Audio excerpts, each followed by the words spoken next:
This is Retro Sports Radio. Visit RetroSeasons.com for more sports history. On October 11, 1967, the St. Louis Cardinals faced the Boston Red Sox at Fenway Park for Game 6 of the 1967 World Series. The Cardinals led the best-of-7 series 3-2, and this is the NBC radio broadcast of Game 6, featuring announcers Pee Wee Reese and Harry Carey. The weatherman must be a great baseball fan. Pee Wee, a beautiful day. The temperature's 62 degrees. The ballpark's going to be jam-packed, of course. Gary Waslewski will pitch for the Boston Red Sox. Dick Hughes for the St. Louis Cardinals. And what a story this is. Waslewski, you know, was added to the Boston roster as a result of an injury. And his name is not even in the official World Series program. How about that, Pee Wee? Well, that is something, Harry. And, of course, Waslewski, he can get off to a good start. Gets over this nervous jitters at the start of this game. He could be a little rough because he throws a real good sinker. He pitches a whole lot like Lonborg. And, Harry, where have you been for the last 3 games? I missed you, Pee Wee. Over on that other medium with our good friend Kurt Gowdy. But what a World Series this has become. Remember when we left Boston, Pee Wee, I said to you, I believe, and to our engineer, Joe Sterniello, and to our producer here, Len Dillon, our director, that we'd be back to Boston. And here we are. Yes, sir, and this Boston Ball Club, all year in the American League, they have fought back. They've been a tough ball club. You counted them out, like the win in the last 2 games on Saturday and Sunday against the Minnesota Twins. No one gave them too much of a chance winning those 2 games. No one has given them too much of a chance of winning the last 3 here. But we're back in Boston, Harry, and you can't tell what's going to happen. This broadcast is authorized under broadcast rights granted by the Commissioner of Baseball solely for the entertainment of our listening audience, and any publication, rebroadcast, or other use of the description of the account of this game without the express consent of the Commissioner of Baseball is prohibited.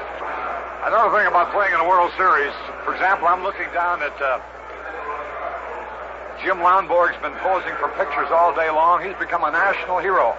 Just winning 22 games in the American League, I'm sure wouldn't have made him the hero that he is now as a result of winning 2 in the World Series with all that national exposure involved.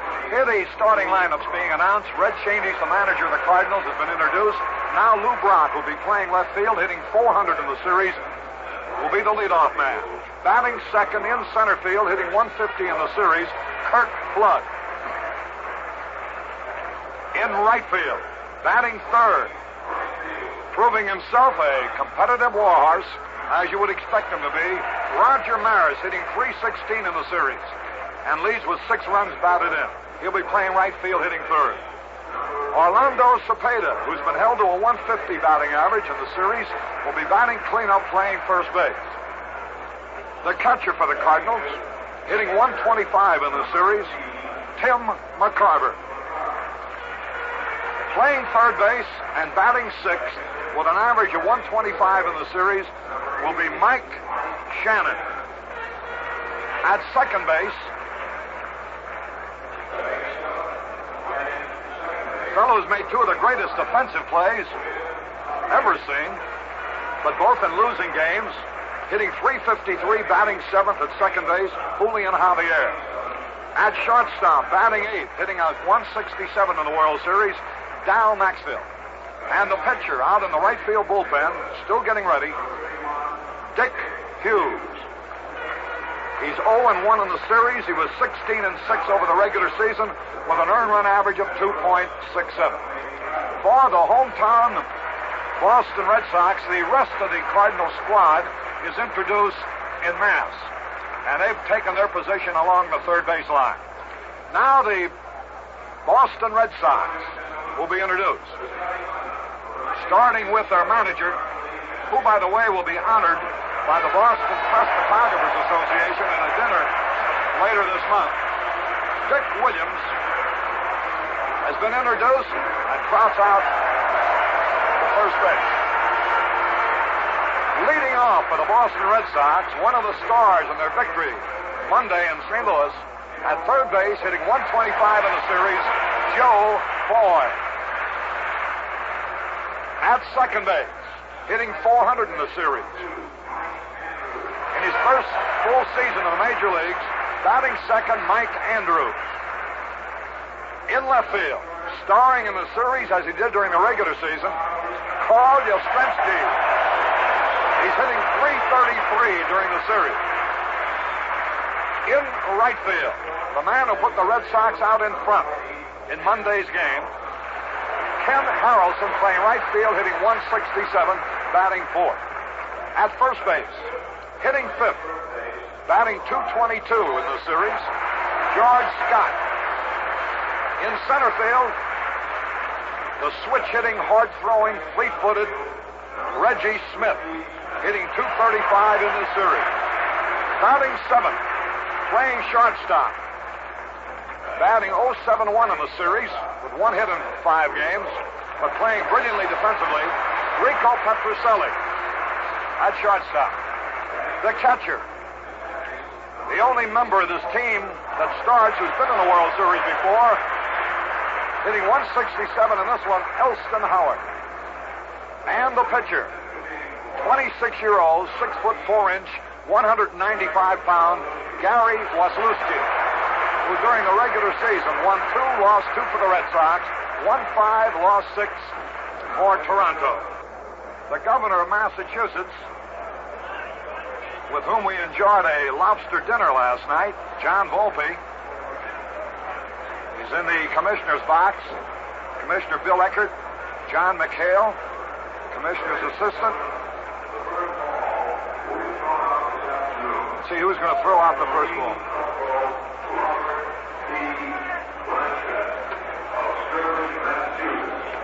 I think you caught that. United States Marine Corporal Robert P. Blanchett, Sturbridge, Massachusetts, wounded last May in Vietnam, and presently recuperating in his home in Sturbridge. Has just tossed out the first ball. Elston Howard returns the ball to him as a souvenir, and the Red Sox take the field. The wind is blowing towards right field at about from 10 to 20 miles an hour out of the west. So as the Red Sox take their positions, moving into the microphone to give you the play-by-play on the first portion of the ball game, former great shortstop of the Brooklyn Dodgers, Kurt Gowdy's partner on NBC's Game of the Week, and my good friend, Pee Wee Reese. Thank you, Harry. Gary Waslewski taking the mound. Ready for his warm-up pitches, and while he's taking his warm-up pitches, we'll pause 10 seconds for station identification. KMOX, KMOX-FM, St. Louis. Earn 5% on savings certificates, the highest return on insured savings in the area. At the blue chip of the savings business, Community Federal. Back here at Fenway Park, the 6th game of the World Series. The big, tall right-hander starting for the Boston Red Sox. As Harry told you, he was not eligible for the series until Darrell Brandon, big right-hander, got hurt for the Red Sox. He was put on the eligible list 2 days before the series started. He pitched 3 fine innings in Saturday's game. He struck out 3, didn't walk a man, and they did not get a hit off of him. So Dick Williams, a manager for the Red Sox who likes to play hunches, said this is the best man he thinks right now that can beat this Cardinal ball club, so he started him. Pee Wee, an oddity, I think. You know, the team that scored first in each of the previous 5 games has won. Whoever scored first has gone on to win the ball game. And talking about scoring first, here is a fellow that the Red Sox must keep off of those sacks. His name, Lou Brock. He has 8 hits in the series. He has scored 5 runs. He'll be followed by Curt Flood, Roger Maris, Gary Waslewski looking down at Lou Brock. Elston Howard giving the sign. Here's the pitch to Lou Brock. He tries to bunt one down the third baseline. Looks like he held back on it. He held up on it. He thought he had caught Foy back a little bit, but Foy's about 3 steps in. Howard said something to Paul Pryor behind home plate, but it's ball 1. Here's the pitch. There's a ball hit off the left. Yastrzemski going over out in left field near the stands. Can he get it? Just missed it. He jumped up off on the side of the wall, almost came up with that ball, Carl Yastrzemski. And he knows that wall like the back of his hand. He's been over there numerous times, I'm sure. Now the count is 1 ball and 1 strike on Lou Brock. Waslewski looks around at his outfield. He's a big, tall fellow. 6'4", weighs 195 pounds. He's 26 years old. Here's the windup, the pitch. A curveball in there. Ball strike 2. And you'll be hearing that yelling all day. Well, let's see. Lou Brock walked away. How about that, Harry? Pee-wee, he thought that first pitch that you were undecided about, and which you had thought that he had tried to bunt, he too thought he had tried to bunt it, and he thought he was out on strikes. He had walked over. Paul Pryor, the plate umpire, must feel a little bit embarrassed about that. Well, I guess I wasn't wrong, because Lou Brock thought he had bunted to the ball also. He started to walk away. Pryor called him back and said, "There's only 2 strikes on you." No one else says a thing. 1 ball and 2 strikes. The windup, the pitch. That got him. Struck him out. Elston Howard caught the ball in the pickup, so he tagged Lou Brock. So the first batter that Waslewski faces, he strikes out. And that brings up Kirk Flood. As I said, Waslewski pitches a lot like Jim Lombard. He has a sinker, curveball, fastball. Here's the pitch by Waslewski. A tap out to second baseman Mike Andrews. He has it, flips the ball over the top. And that's all for Kirk Flood. 2 up and 2 down here in the top half of the first inning. And that brings up Roger Maris. Roger Maris has had quite a series. He's had 1 home run, 6 runs batted in. 6 for 19. The outfield is pulled around to the right. You know, he slapped the double in left field against San Diego over in Busch Stadium. He hits the ball where it's pitched. Here's the pitch by Waslewski. Swing and a miss. Strike 1. Waslewski has that sinker ball working. Against the sinker ball pitcher, you must make him bring the ball up. If you swing at that ball below your knees, you'll hit those grounders all day. Here's the pitch. Fastball outside. Makes it count 1 ball and 1 strike. Elston Howard out in front of that home plate. One of the real fine catchers of all time, Elston Howard. He's giving the signs. Holds that target right in the middle. Here's the pitch. Swing and a miss. Strike 2. 1 ball and 2 strikes on Roger Maris. Pee-wee, if this youngster keeps that stuff all afternoon long, it's going to be a tough day for the Cardinals. 1 ball, 2 strikes on Roger Maris. It's 2 away. Fenway Park, the 6th game of the World Series. At the foul, straight back, and the count remains 1 ball and 2 strikes. He seems faster here than he did in that relief stint in St. Louis. And you recall he struck out Brock first time he faced him there, and the first time he faces him here today, he struck him out. We're in the top half of the first inning. No score in this ball game. It's 2 away. The Cardinals. At bat, Roger Maris. Waslewski taking a little time. Elston Howard giving him the sign. Into the windup, Waslewski. The pitch. Foul straight back on the screen. Maris hanging tough. Defensively for the Red Sox, Scott at first, Andrews at second, Petrocelli at shortstop, Foy at third. In left field, Yastrzemski. In center field, Reggie Smith. Right field, Ken Harrelson. The catcher, Elston Howard. And the pitcher, Gary Waslewski. And here comes the pitch right now. He struck him out. That's all for Roger Maris, and that's all for the Cardinals here in the top half of the first inning. So the score, after 1/2 inning of play, it's the Cardinals nothing, and the Red Sox coming to bat.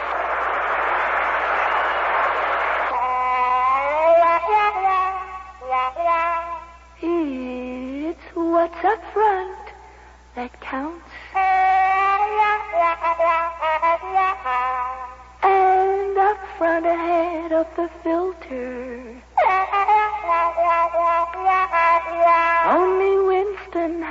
has the good, good taste that comes from filter blend.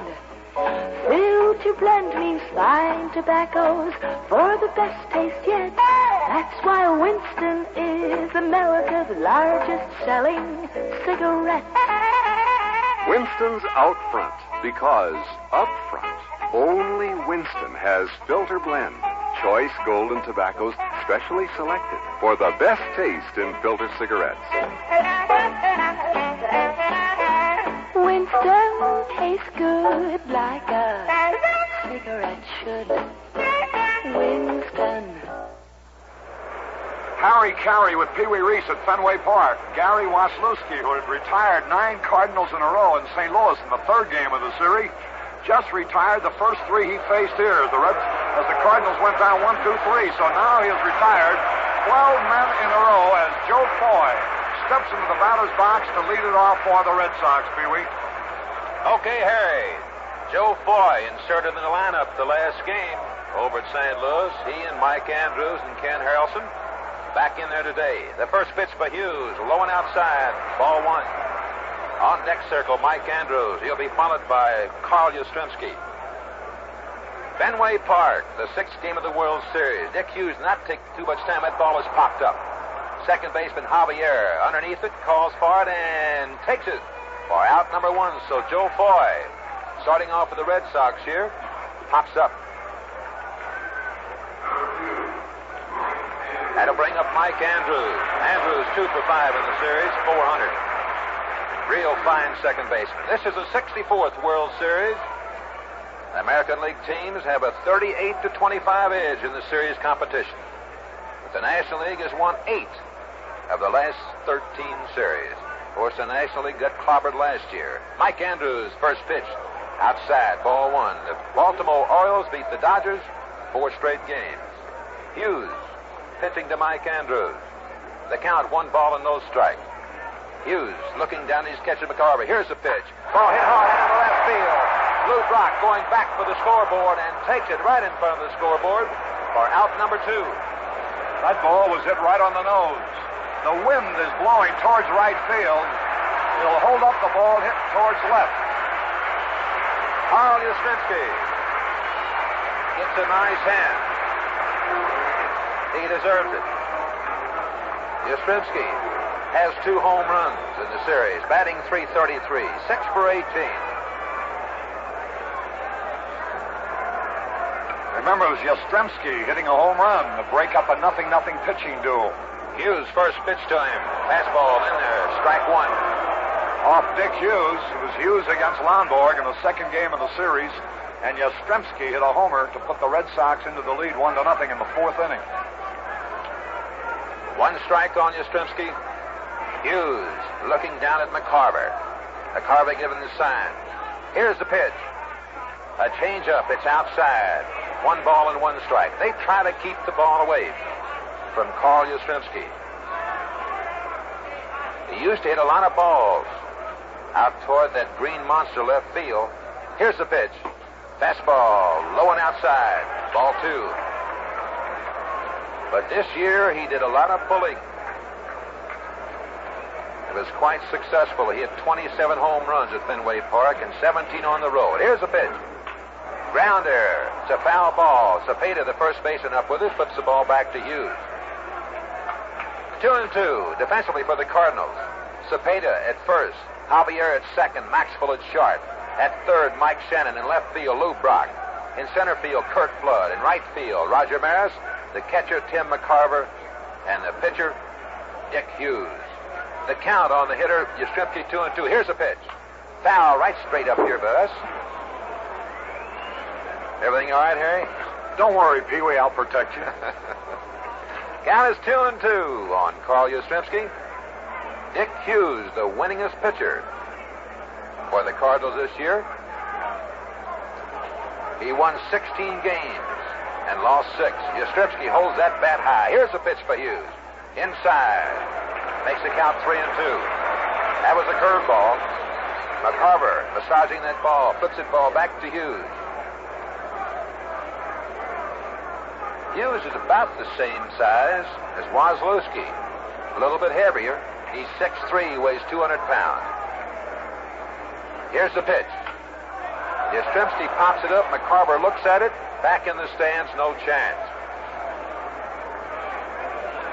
Hughes. Excuse me, Pee-wee. Yastrzemski's had a couple of real good pitches to hit, but has fouled them off. I think he would like to have that one back. I think so, too. Hughes does not take a wind-up. He just holds the glove right in front of him, as he's doing right now. Gets his sign. Yastrzemski backs out of there. Paul Pryor of the National League, the umpire, behind home plate, calls sign. Holding that hand up in the air. Yastrzemski back in the box. Little jittery. Hughes just standing out there holding the glove. Here's the pitch. And it's fouled straight back. A good fastball inside part of that plate. It's 2 away. The count is 3-2 on Yastrzemski. We're in the bottom half of the first inning here at Fenway Park. St. Louis failed to score in the top half of the first inning as Waslewski looked great. He struck out 2 men. Hughes. Count of 3-2 on Yastrzemski. Here's the pitch. A changeup. Grounder to Cepeda. Ball gets by. Out into right field. Yastrzemski may go for 2. No, he makes a big turn at first base and back in there.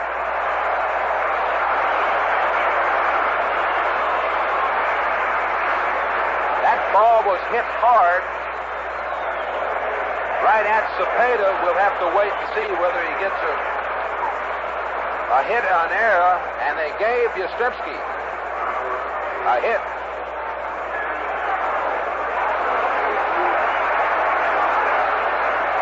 And that brings up Ken Harrelson, talking to Harrelson before the game started. And Bobby Doerr, the batting coach for the Red Sox, they have moved Harrelson up on the plate. He's gotten a little bit closer to his work, and he says he may break loose today. Let's see what happens. Dick Hughes flips the ball over to Cepeda at first. Yastrzemski with not too much of a lead. It's 2 away. Base runner on at first base is Yastrzemski. Hughes looking down. He's set. Here's the pitch. Harrelson swings and misses. Strike 1. As Harry told you, Hughes spent 9 years in the minor leagues. He said it was a long, tough fight getting up here, but it was worth it. And they say what helped him to stay here was that Billy Muffett, the pitching coach for the Cardinals, taught him this no wind-up pitch of his and gave him control. Here's the pitch. He's swinging and miss. Strike 2. As Hughes threw the ball right by Harrelson. That's been his best fastball, Pee-wee. It looks like he got what he'd been trying to throw a little earlier. Real good fastball. Dick Hughes pitching to Ken Harrelson. Yastrzemski on at first. Hughes comes set, looks over to Yastrzemski. Here's a pitch. It's a curveball, a breaking pitch outside. Makes the count 1 ball and 2 strikes. The umpires today, Pryor behind home plate, the National League. At first base, Stevens. At second base, Al Barlick. At third base, Umont. Down the lines, Barlick, Donatelli at left field. There goes the runner. It's a little tap foul down the third baseline. Yastrzemski going back to first. Down the right field line, it's Ed Runge. Count remains 1 ball and 2 strikes on Ken Harrelson. In this series, he has 1 hit and 6 times at bat. You remember correctly, he drove in the first run in Monday's game over at Busch Stadium. Here's the pitch to Harrelson. He struck him out. So that's all for Ken Harrelson. That's all for the Red Sox here in the bottom half of the first inning. The score after 1 inning in play, the Cardinals nothing and the Red Sox nothing.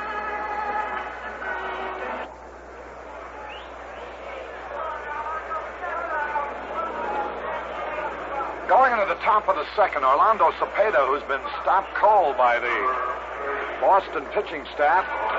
He's had only 2 hits in the series, both doubles. He's hitting 150, and he'll be leading it off for the Cardinals in the top of the second with no score in this ballgame. Yes, sir, Cepeda's had a little trouble so far in this series. When the 6th game, Waslewski into the windup. The pitch. Sidearm fastball inside, ball one. Waslewski's three-quarters sidearm. His ball runs in on a right-handed hitter. Cepeda holding that bat straight up in the air. Here's Waslewski. The pitch. Fastball right in there. Call strike one. 1 ball, 1 strike on Cepeda as he backs out of there. Saying something to the umpire, Paul Pryor. Cepeda has 2 hits and 19 times at bat. Waslewski taking the sign from Elston Howard. Into the windup. The pitch. Curveball, it's popped up. So far, the third baseman may have a chance for it. Wind brings it back in, way back in. And he takes it for out number 1. So Cepeda still having a little trouble getting a base hit. And that's been the one of the reasons that the Cardinals had a little trouble scoring. Here's another fellow, McCarver, has 2 for 16, batting 125. He's having a little trouble. Left-handed hitter, the big catcher, crouched over that plate. Backs out now. Paul Pryor calling time. They play him about straight away. Joe Foy, the third baseman's in on the grass. A good sinker low and outside, ball one by Waslewski. It's one away. We're in the top half of the second inning. Harry Carey and I'm Pee Wee Reese bringing you the 6th game of the World Series here in Boston. And a beautiful day it is. You'd have never thought it if you'd have been here last night. Couldn't ask for a better day. Waslewski looking down at his catcher. Here's the pitch, the windup. Ground ball out to shortstop. Petroselli has it up with it over to George Scott. And that's all for McCarver. That brings up Mike Shannon.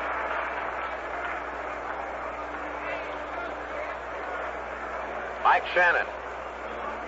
He has 4 for 16. Has 1 home run. Big right-handed hitter. Third baseman for the Cardinals. Up there right now. Back in that batter's box. Waslewski, the windup. Here's the pitch. Swing and miss on a curveball. This fellow looks to me like he could be a little rough. 1 strike on Mike Shannon. Waslewski, the windup, the pitch. Curveball, just got the outside corner. Strike 2. So quickly, Waslewski gets ahead of Mike Shannon.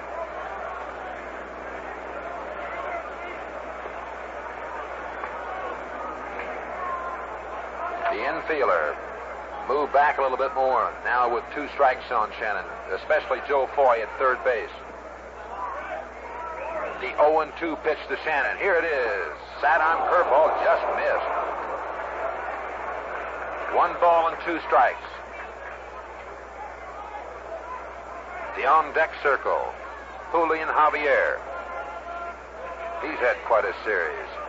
Into the windup, Waslewski. The pitch. Curveball missed outside. 2 balls and 2 strikes.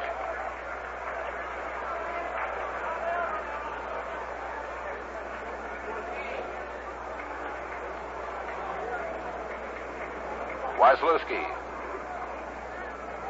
A little bit slower. Mike Shannon. In the box. 2-2's a count on him. There are 2 away.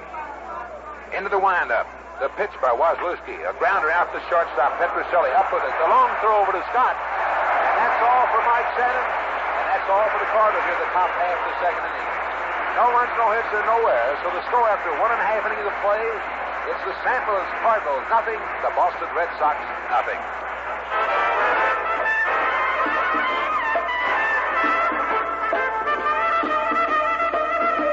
Now Romeo said, Julie, baby, our little compact is a bust. I've been down to see the Dodge boys. Got a man start for us, start give us fever. Dodge fever. with its sleek shape, fever that's got everyone. Fever, you're gonna love it.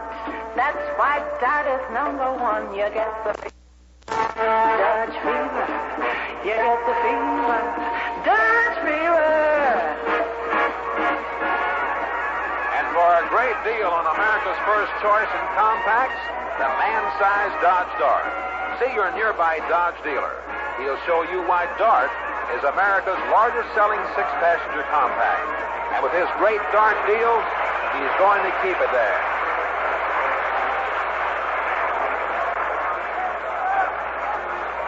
Bottom half the second inning, George Scott leading off for the Red Sox. No score in this ball game. One hit. Carl Yastrzemski has one for Boston. Scott batting .222. The first pitch by Dick Hughes in there. Strike one.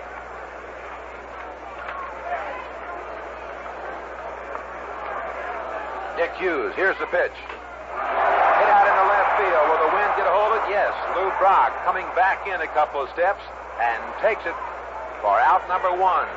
And George Scott almost got that one. We've talked so much about this green monster wall out in left field. It's about 300 feet down the left field line. A concrete wall about 15 feet, then it has a tin wall about 40, 45 feet, then a screen on top of that.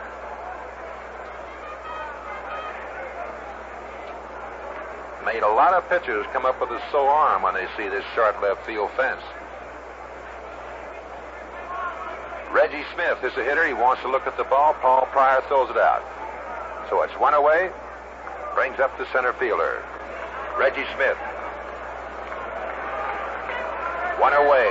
Batting left-handed against the right-hander Dick Hughes. Here's the pitch to Reggie. Fastball a little bit too low.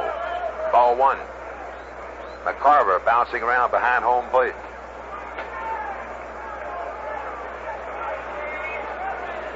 Reggie Smith led the Red Sox. Has the ball hit out into left field. Right field, Roger Maris right there and takes it for out number two. Two balls hit pretty hard.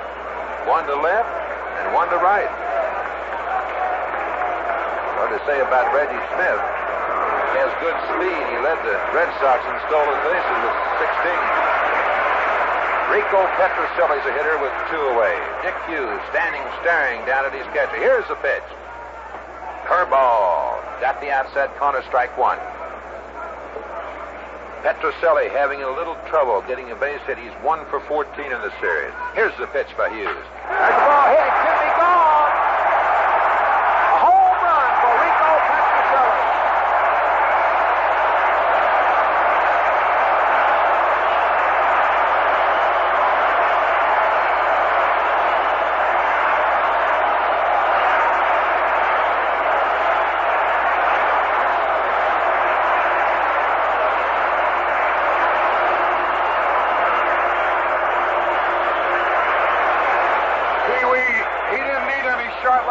Fence on that. That would have been a home run in any park in America. He really pounced on it.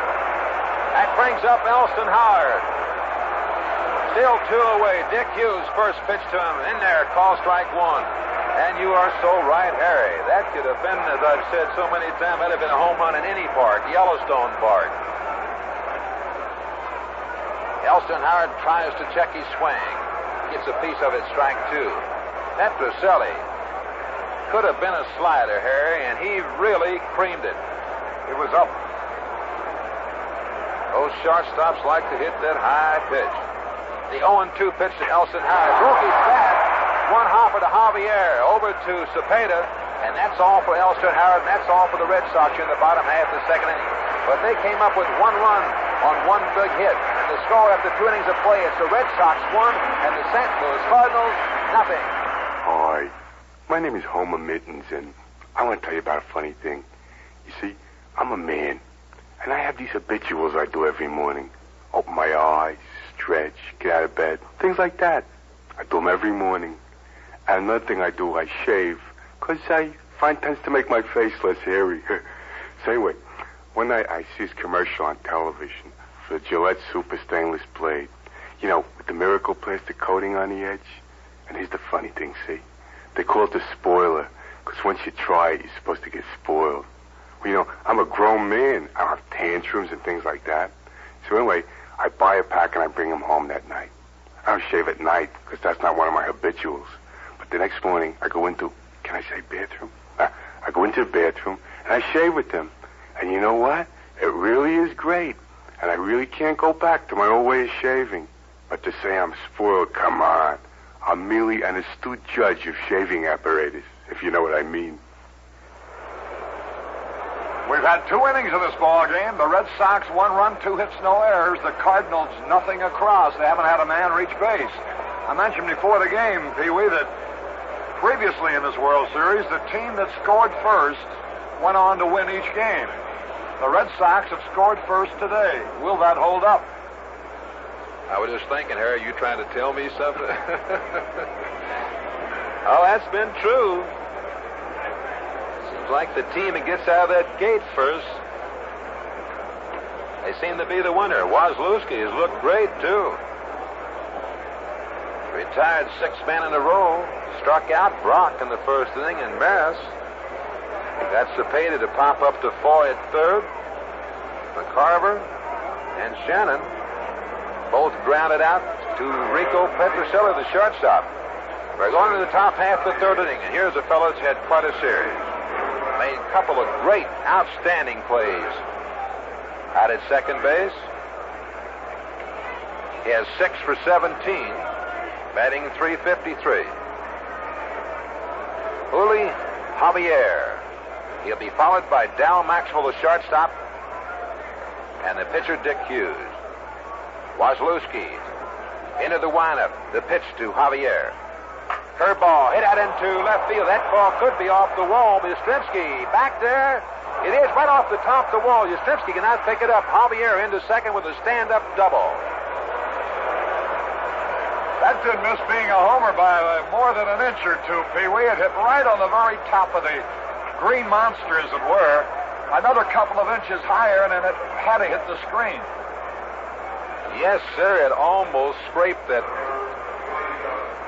screen on top of the green monster. That was very close to being a home run. So Javier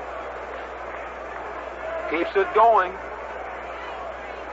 It's his 7th hit in the series, the first hit in this ball game, by the way. A double by Javier. Starting things off here in the top half of the 3rd inning for the Cardinals. Maxwell, the little shortstop's a hitter. Let's see if he tries to hit the ball to right field to get Javier over to third. Javier likes to run and can run. Waslewski checking Javier at second. Here's the pitch.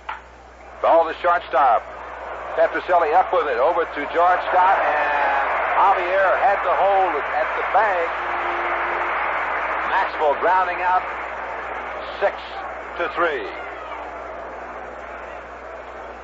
And this is one thing here that the Cardinals very seldom do. They usually make those little fundamental plays, like hitting that ball to the right with a runner on second and no one out.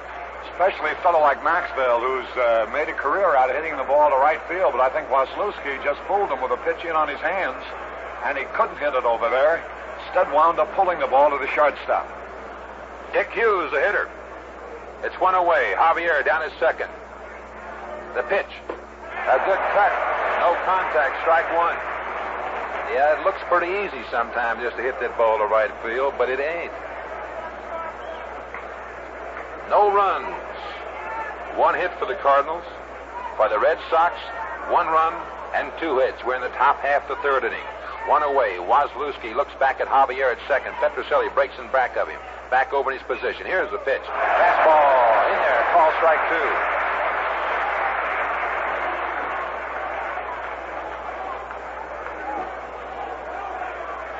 Petroselli trying to keep Javier close at second base as Mike Andrews, the second baseman, playing Hughes to hit to right. He's way off to the right, almost on the grass. Petroselli comes up and back of him now. Waslewski, pitch to Hughes. He strikes him out.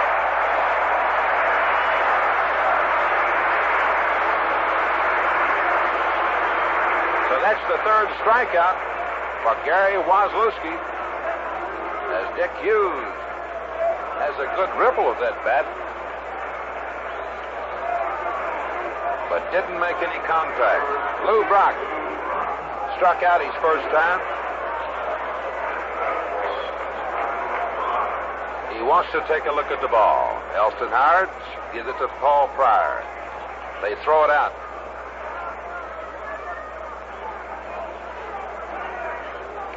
Javier started the inning off with a double off of the green monster, the left field wall. Just barely missed being a home run. But he's still down there after 2 men out. Lou Brock having a chance to tie this game up. He has a closed stance.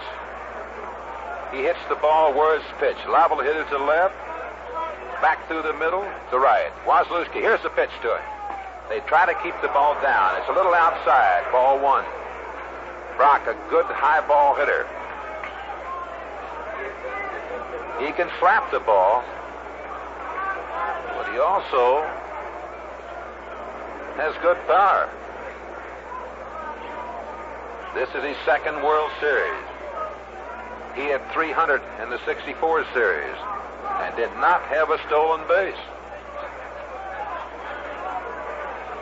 Waslewski looking back at his runner. Here's the pitch.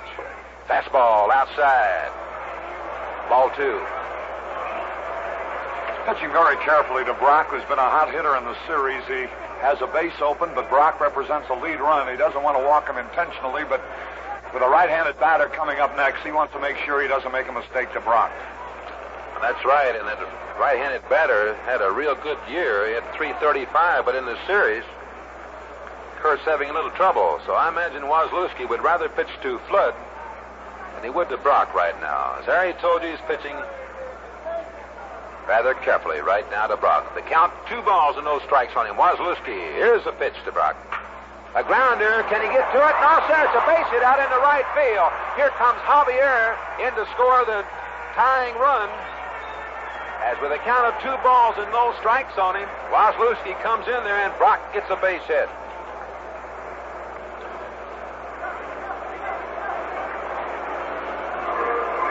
So that's the second hit given up by Waslewski. Waslewski elected to pitch to Lou Brock. They say that Waslewski has a real fine move to first base. He'd better have, because Brock likes to run. Curt Flood, there's the pitch. Over to first base, a good move. 2 away. 1 run, 2 hits for both clubs. Another throw to first base, and he does have a good move, Harry. Oh, I should say he does. That's Brock's 9th hit of the series. He leads all hitters in total hits, but it was his first run batted in. Pee-wee. Well, in the top half of the 3rd inning, Waslewski trying to hold Brock close at first base. Brock trying to get that good lead. Waslewski looking down his catcher, Elston Howard. He takes his time. Here's the pitch, and there goes Brock. The pitch is swung on the throw. Did he get him? He's safe.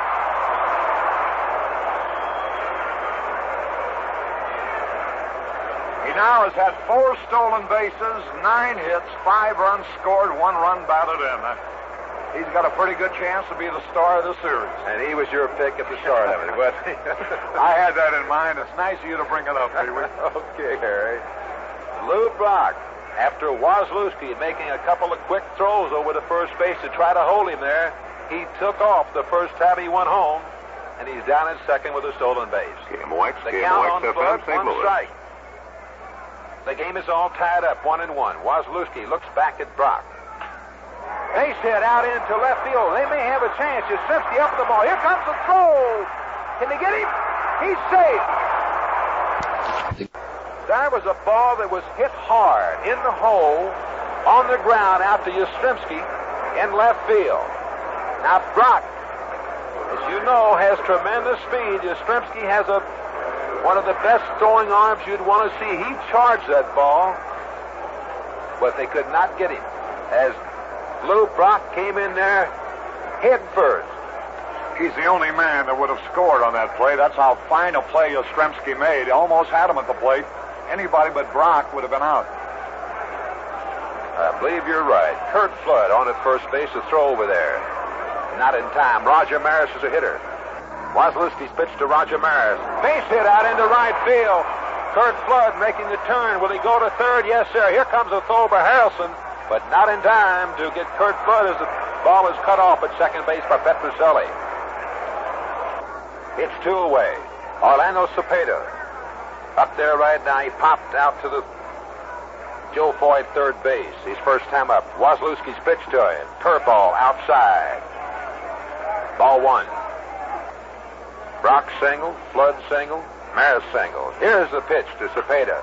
A grounder down to Joe Foy at third. Up at the ball, one-handed. The long throw over to George Scott. That's all for Cepeda. And that's all for the Cardinals here in the top half of the third inning.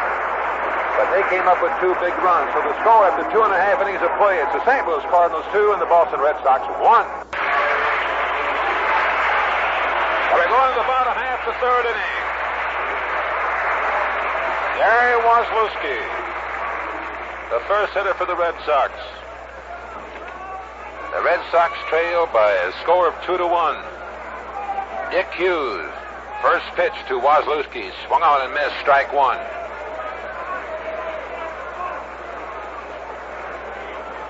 Petroselli hit a home run for the Boston Red Sox only run. Here's a pitch by Hughes, curveball, swung on and missed, strike 2.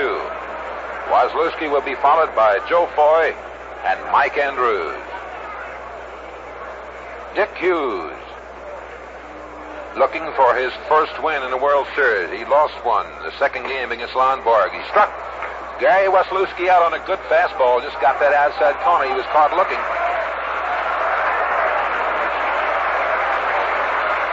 That's a second strikeout for Dick Hughes. Brings up Joe Foy. He popped up his first time to Javier. Hughes does not take too much time on the mound, as we've said. McCarver giving him the signs. He just stands there at that ball in his glove. Does not make too much of a move. Here's the pitch. A slider that's high and inside. Ball 1. Cepeda at first, Javier at second. Maxwell at short, Shannon at third. Here's the pitch. A good fastball. Just got the outside corner. 1 ball and 1 strike. Really, Hughes throws his slider so hard, it's hard to distinguish whether it's a fastball or a slider. 1 ball and 1 strike. The pitch. It's popped up again. Maxwell, the shortstop, shading his eyes. He backs up and takes it for out number 2.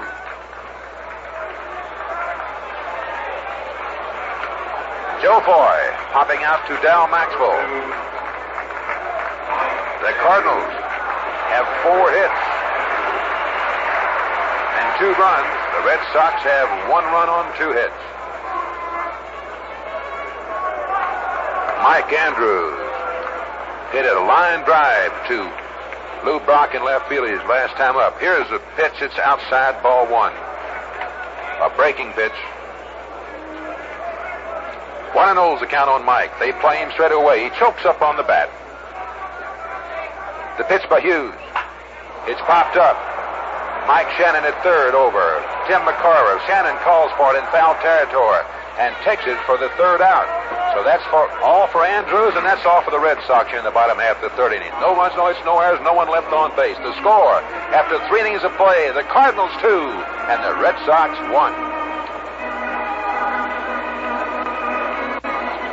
Most of us enjoy watching the strategy of these World Series managers. When one of them sends up a left-handed pinch hitter, the other's just likely to counter by waving a southpaw to the mound. For every move, there's a counter move, right? Well, you know, it won't be long now before winter makes its move, and all of us are going to have to meet it. And when ice and snow cover the road, the safest counter move you can make is B.F. Goodrich's Trailmaker Silvertown Snow Tires.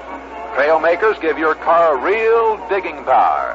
The deep biting edges digging deep to keep you going. The 4-ply nylon card construction means many winters of safe driving miles. BFG Trailmaker Snow Tires can be yours for no money down. And installation is free, too. If you need extra traction, you can get your Trailmakers with steel safety studs. So don't be outmaneuvered by snow and ice. Stay on top of winter with Trailmaker Silver Towns from your B.F. Goodrich store or dealer. Well, we're going to the top half the fourth inning, and it gives me a great deal of pleasure to bring this fellow back into the mic. He's always does a professional job, and he has done for many years. He's been the voice of the Cardinals since 1946. I know you enjoy listening to him, my friend Harry Carey. Come on in, Harry. Thank you very much, Pee Wee, and hello again, everybody. Tim McCarver will lead it off as we go into the top of the fourth. The Cardinals are out in front 2-1. 2 runs, 4 hits, no errors for the Redbirds. 1 run, 2 hits, no errors for Boston. A capacity crowd, of course. It's almost redundant to even mention crowd here. You know that it's jam-packed every day at the small Fenway Park. McCarver, who hasn't had a good World Series. He's had 2 out of 17 so far. Left-handed batter against Gary Waslewski. The wind-up, the first pitch. Fastball in there at the knees, a strike is called. Foy playing wide of third base. The outfield plays McCarver straight away. Hits the ball to all field. The second baseman, Andrews, plays him a little bit to pull. 1 strike and no ball. The wind-up by Waslewski, the pitch. Curveball, low and outside. That evened it up with a ball and a strike. Nobody on, nobody out, top of the fourth. Cardinals out in front, 2-1 in the 6th game of the World Series. Waslewski gets his signal. Rangy right-hander delivers. Ground ball to the first baseman, Scott. He gobbles it up, races to the bag, easy out.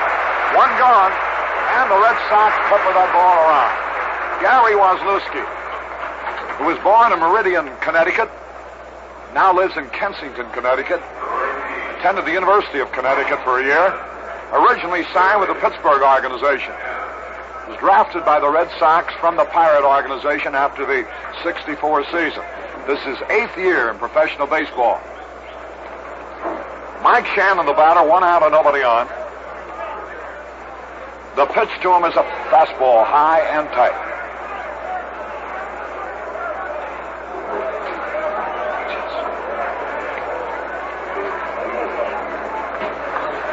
Lou Brock stole his 4th base of the World Series in that Cardinal 3rd inning. Here's the pitch. Swung, and he missed the fastball. And this would be a new record for a 6-game series, breaking the record of 3 by Eddie Collins of the White Sox back in 1917. Mike Shannon, 1 ball, 1 strike. The pitch by Waslewski, swung, ground ball, sharply hit to Petroselli. Knocks it down, picks it up and throws. Safe. Let's see how they're going to call that. Ball is hit very hard at Petroselli. It's an error. An error charge to Rico. An excusable error on that one because that ball was hit like a shot.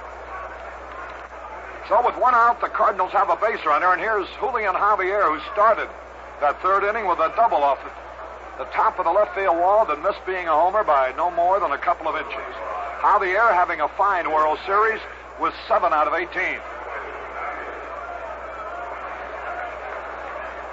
Straddles the plate. That's the kind of hitter, if you make a mistake on him, he's a home run threat. He can hit the ball a mile. Shannon the lead. Waslewski from the belt. Ready to fire. Now time is called as he took so much time on the hesitation. Knocked Javier off his rhythm up there, and he called for time. No balls, no strikes on Julian Javier. Runner at first base, 1 out. The Cardinals leading 2-1. We're in the top of the 4th.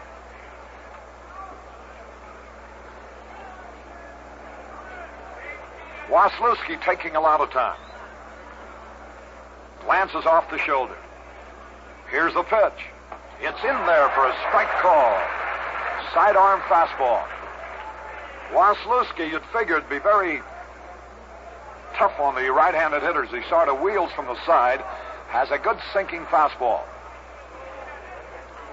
Throws a pound ball, too, as his change of pace. There's Shannon the lead, 1 out. The pitch. Low and outside. That evens it up with a ball and a strike. Javier, who hit .281 during the regular season with 14 homers, drove in 64 runs. In this series, he's hitting around 400 with 7 out of 18.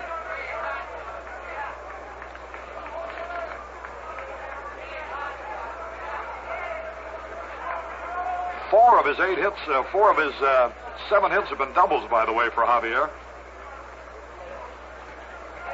He leads in the series in doubles with 4.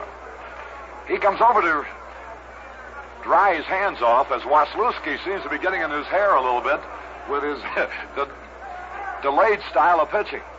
Harry, I believe that Javier kept checking with the coach at third base there, Joel Schultz. They may see something come on. I know Javier can handle that bat. They may have a hit and run on here. If he gets the ball here, I wouldn't be a bit surprised to see Shannon take off. He pitches out. He must have had the same thought in mind, Pee-wee. And his ball, too. 2 balls and a strike. 1 out and 1 on. Ball game in the 4th inning. They want to look at the baseball. The plate umpire, Paul Pryor, examines it and tosses it back to Waslewski. Nobody ever threw a spitball in a World Series, did they? Never happened. 2 balls and a strike. Shannon, the lead off first base. Scott holding him there. Waslewski whirls and throws over there, but he's safe, standing up. 2 balls and a strike. Dick Sisler coaching at first base. Joe Schultz at third base. Cardinals leading 2-1. We're in the top of the 4th. The outfield playing Javier straight away. There's the pitch. Popped up. In foul territory, Joe Foy, the third baseman, and makes the catch, actually in fair territory. So Javier pops to Foy. He had a good pitch to hit that time, but popped it up. So with 2 out, down Maxville, the shortstop. You know, Rico Petrocelli, I guess he wouldn't mind if Hughes pitched every day. He's had 2 hits in the series, and both came off Dick Hughes. He's driven in 2 runs in the series, and both were driven in against Hughes. It was Petrocelli's home run that started the scoring today. Here's Maxville. Likes to hit to the opposite field. Throw to first, the runner is back. Maxville is a hitter the Cardinals like to hit and run with. But with 2 out and the pitcher coming up next, not much probability of that. A lead by Shannon and the pitch. Fly ball, deep center field. Reggie Smith back. He's there and he makes the catch. Over his shoulder, a beautiful play in deep center. And so it's no run, no hits, 1 error, 1 left. We go into the bottom half of the 4th inning. The score remains the Cardinals 2, the Red Sox 1.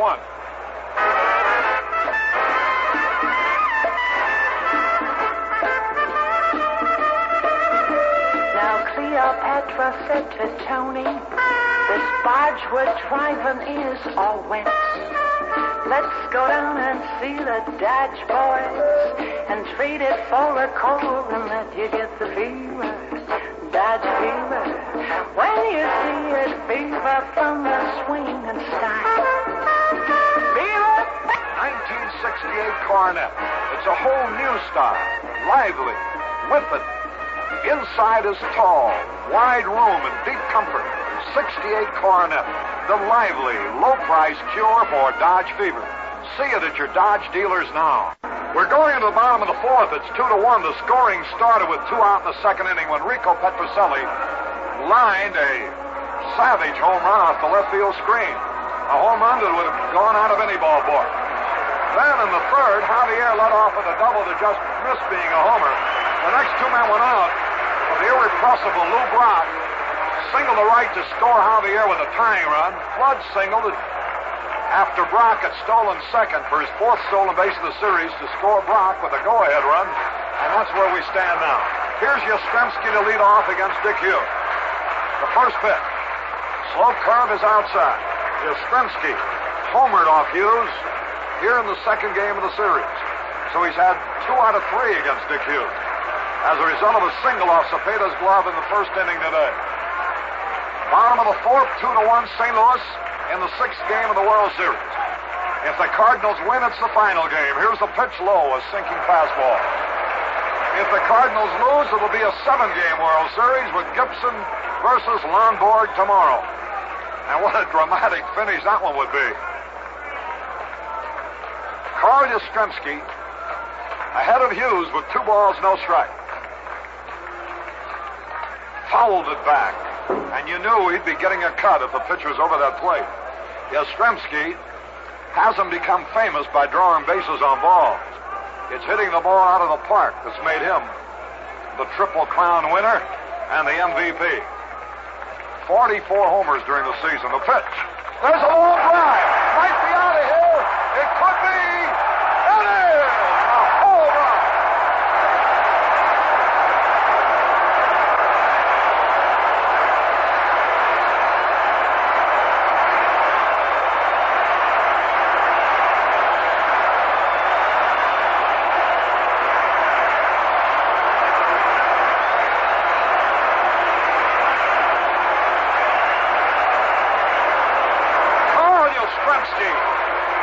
Hit a long drive.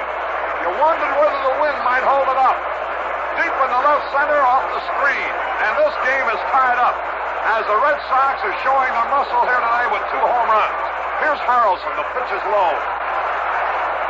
Dick Hughes struggling all since the game started. It's tied up on home runs by Petroselli and now Yastrzemski. And both home runs were well kissed.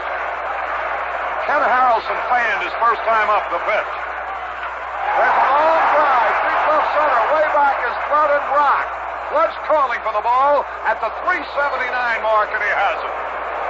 Harrelson fly deep to Flood. Now there's one that the wind had to hurt. Hit towards left center, the wind blowing out of the west towards right field. Saw that it drifted the ball towards the deeper part in center field where Flood grabbed it. Here's George Scott.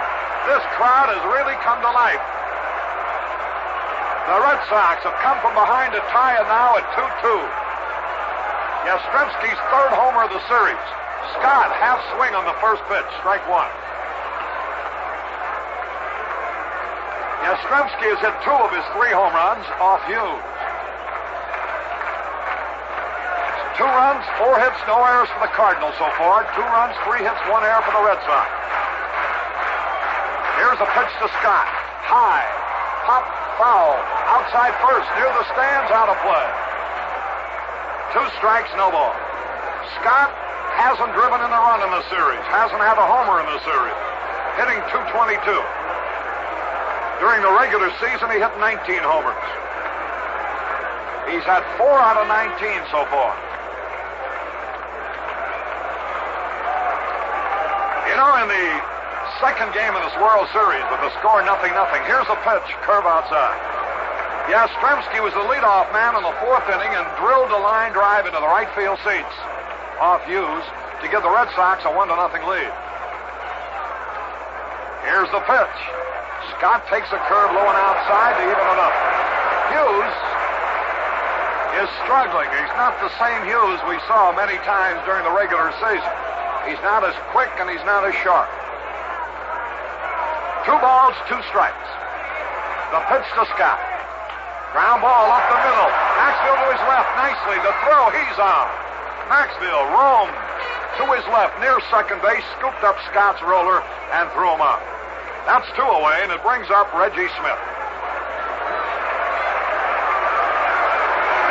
The similarity of situation, I mentioned in the second game how Yastrzemski, the first man up in the 4th, hit a homer to give the Red Sox a 1-0 lead. They went on to shut out the Cardinals. Now today in the 4th inning, he led off again. Another home run, this time to left center, to give the Red Sox a tie at 2-2. The pitch to Reggie Smith. Curve in there, a strike call. Ball game in the bottom of the 4th, all tied up 2-2. Hughes pitched to the left-hand batter. Inside, forced him back, a slider. And the count evens at a ball and a strike. Reggie Smith hit 15 homers during the regular season. He's had 1 homer in this series. Dick Hughes getting set.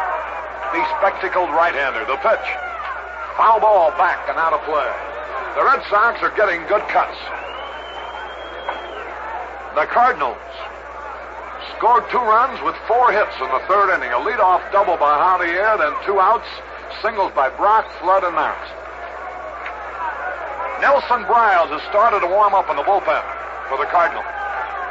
He was a winner in early in the series. Here's the pitch, foul back and out of play. And the count, 2 strikes and the ball. Briles, you know, won the 3rd game of the series, 5-2 over the Red Sox. Reggie Smith digging in. Now Hughes is set. Here's the pitch. Change of pace, swung on, a long drive. Might be out of here. It could be. It is a home run.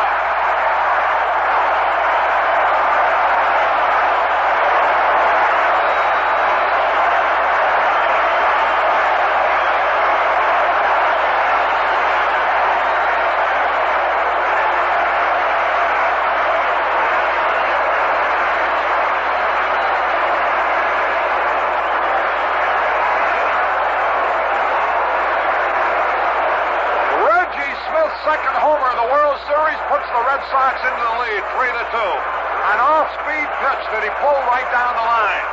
And here's Petroselli. The pitch. He swings with a curve, and if he'd have hit that one would have gone out of here. They're getting some cuts at Hughes. They've hit 3 homers. And they lead 3-2. Each team now has had 4 hits.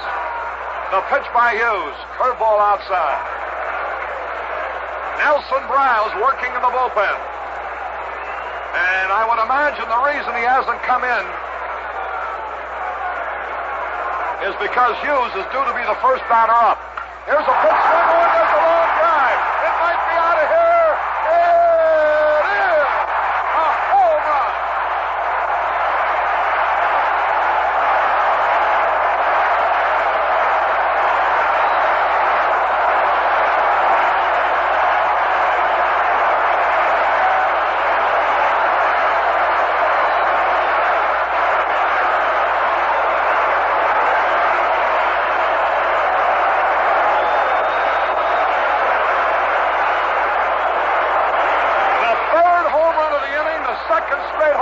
Petroselli.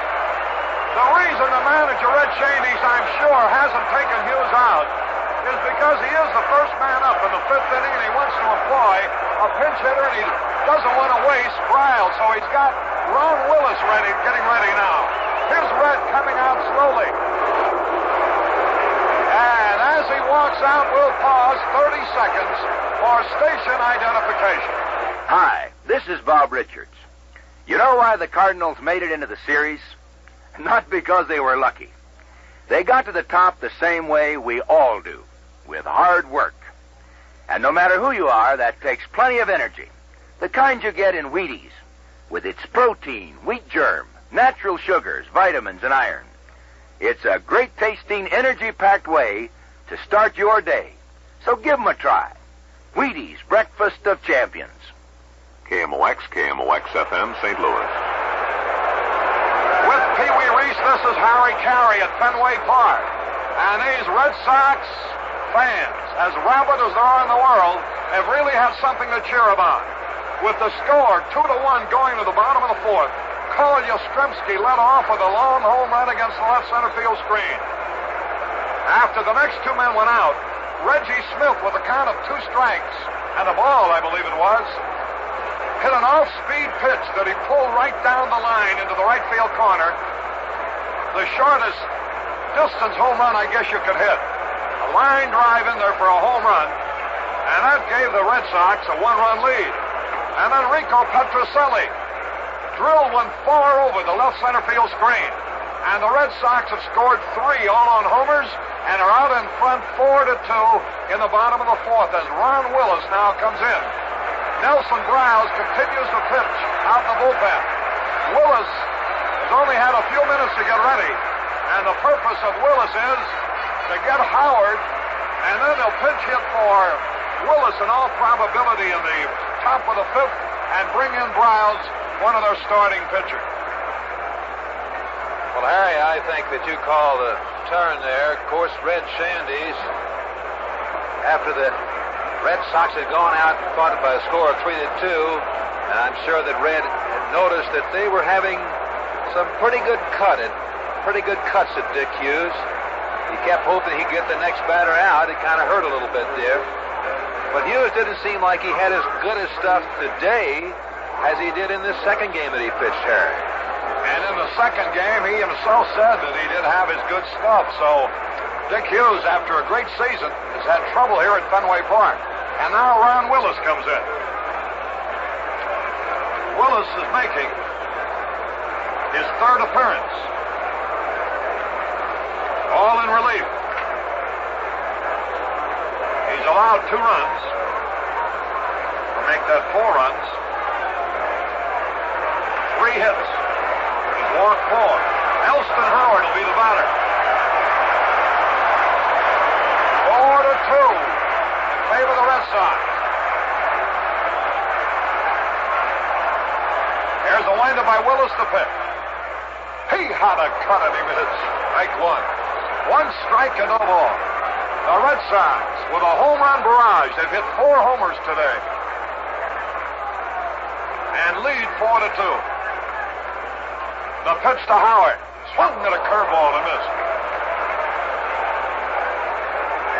This is a record for a pitcher, allowing 3 home runs in 1 inning. So Dick Hughes will be in the record book.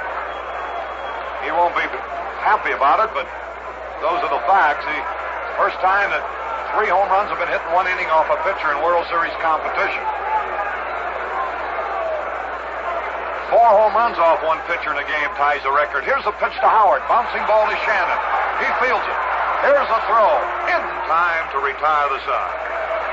Well, what an inning the Red Sox had. 3 runs on 3 home runs.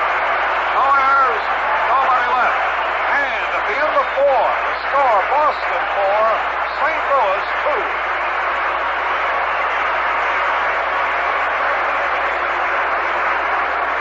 You know, the experts tell me that the average guy has about 15,000 whiskers on his face, and that adds up to a lot of shaving day in and day out. That's the best reason I can think of for using Gillette Foamy. No other shaving creams in its league. Gillette Foamy is as rich and thick and moist and full of lather as your beard has ever come up against. And there's a mountain of shaving comfort in every can. No wonder it's the #1 choice among men. So remember, nobody makes a lather like Foamy. Nobody makes a lather like Gillette. Your new Technocrat razor gives a very nice shave.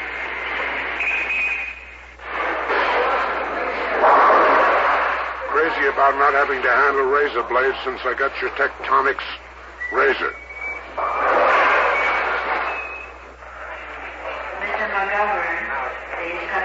I like the light feel of your Technotic razor. The hard-pronouncing, easy-shaving Gillette Techmatic. Ask your face about it. We're going to the top half of the 5th inning.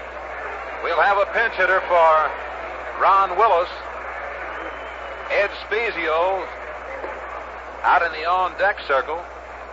And Harry, the way these balls have been hit here today, see, there's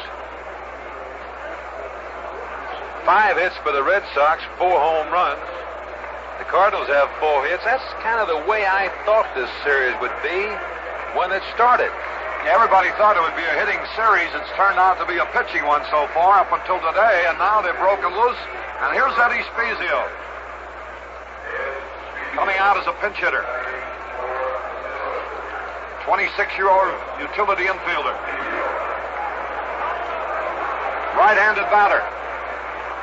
His first World Series appearance.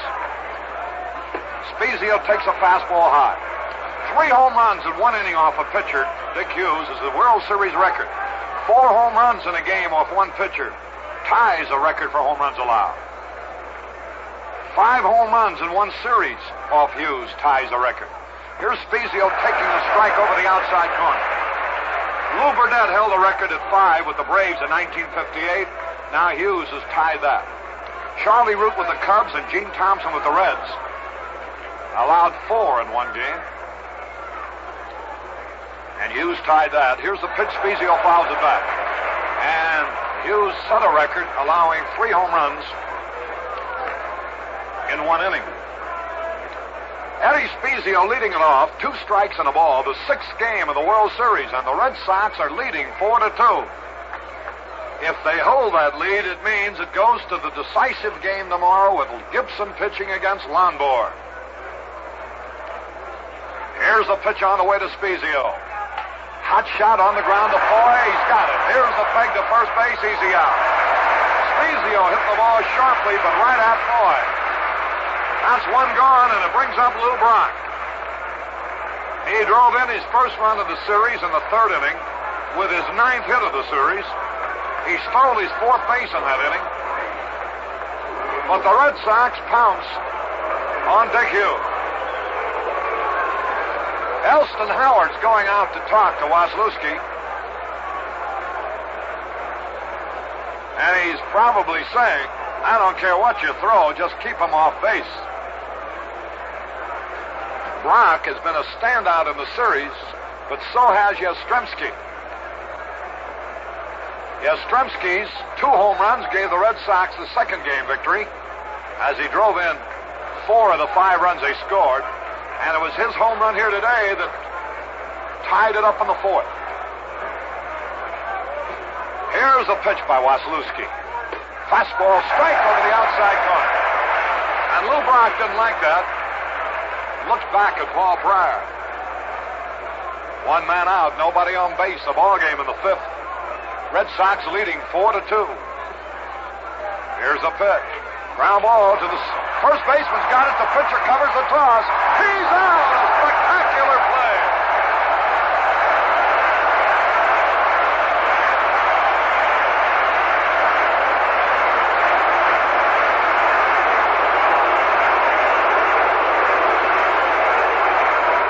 George Scott ranged 4 to his right. Looked like he may have made a bad decision going after the ball, that he would not be able to reach it. Whereas the second baseman, Andrews, you thought perhaps might get to it. But Scott made a sparkling backhand stop and perfect throw to Waslewski, who was quick covering, and Brock is retired. That brings up Flood. Boy, an exciting ball game here today. 2 men are out. We're in the top of the 5th. Red Sox leading 4-2. Gary Waslewski has a 2-run lead. And Flood had a cut at a curveball, fouled it off. The Cardinals have made 4 hits. Only 1 for extra bases, a double by Javier. The Red Sox have made 5 hits. 4 of them have been homers.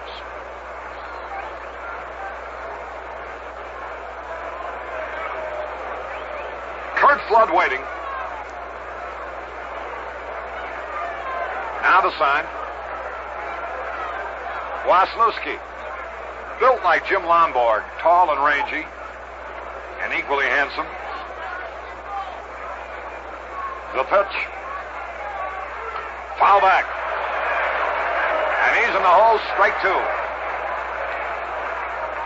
Curt Flood drove in a go-ahead run in the 3rd. A run that gave the Cardinals a 2-1 lead. But the Red Sox, with their home run barrage, a record-breaking home run barrage, by the way, in 1 inning for World Series competition, have taken the lead 4-2. 2 men out, nobody on base. Flood the batter. 1 out of 2 in this game. 4 out of 22 in the series. Curveball outside. And the count, 2 strikes and a ball.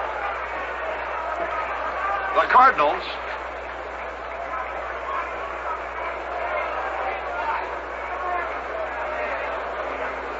have hit only 2 home runs in the series.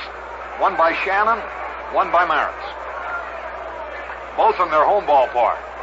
They haven't hit any here. Flood strikes out, swinging. Curt Flood goes down swinging, and the Cardinals go down in order. So, at the end of 4.5 innings here at Fenway Park, the score: Boston 4, St. Louis 2. It's what's up front that counts. And up front ahead of the filter. Only Winston has the good taste that comes from filter blend. Filter blend means fine tobaccos for the best taste yet. That's why Winston is America's largest selling cigarette. Winston's out front because up front, only Winston has filter blend. Choice golden tobaccos specially selected for the best taste in filter cigarettes. Winston tastes good like a cigarette should. Winston. Harry Carey and I'm Pee Wee Reese, bringing you the 6th game of the World Series at Fenway Park in Boston. The score here: St. Louis Cardinals 2 runs on 4 hits, no errors. The Boston Red Sox 4 runs on 5 hits and 1 error. Nelson Browse is the new pitcher. He went 9 innings. He won the game. He gave up 2 runs. He struck out 4, and he gave up 7 hits. Nelson Browse will be the 3rd pitcher for the Cardinals here today. And to tell you all about it, Harry Carey. All right, Pee Wee. Gary Waslewski will lead it off here against Nelson Brown. Dick Hughes, while he was in there, allowed in 3 2/3 innings, allowed 5 hits, 4 runs, struck out 2, walked nobody. Ron Willis pitched the final out in the 4th, so he's credited with 1/3 of an inning. Nothing across, and now Browse becomes the 3rd Cardinal pitcher. The score 4-2 in favor of the Red Sox. Waslewski swings and hits a high pop foul out of play onto the roof in the left field corner. 1 strike and no ball. Nobody on and nobody out. Bottom of the 5th. Red Sox leading by 2, 4-2. Ed Popowski coaching at third base, Bobby Dorr at first base. The pitch to Waslewski. It hits him. A curveball hits him in the back. That was a curveball that just didn't break. And Waslewski walks down the first baseline. So there is a fortunate development. Waslewski isn't hurt. I don't believe they're spraying his arm.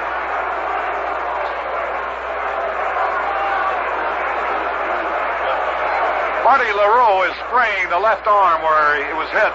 Waslewski, as you know, is a right-handed pitcher. Buddy LaRue, the trainer of the Red Sox, a very popular little fellow who for years was with the Boston Celtics.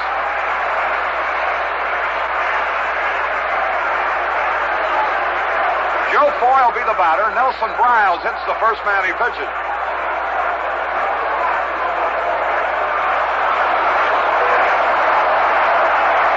And here's Foy.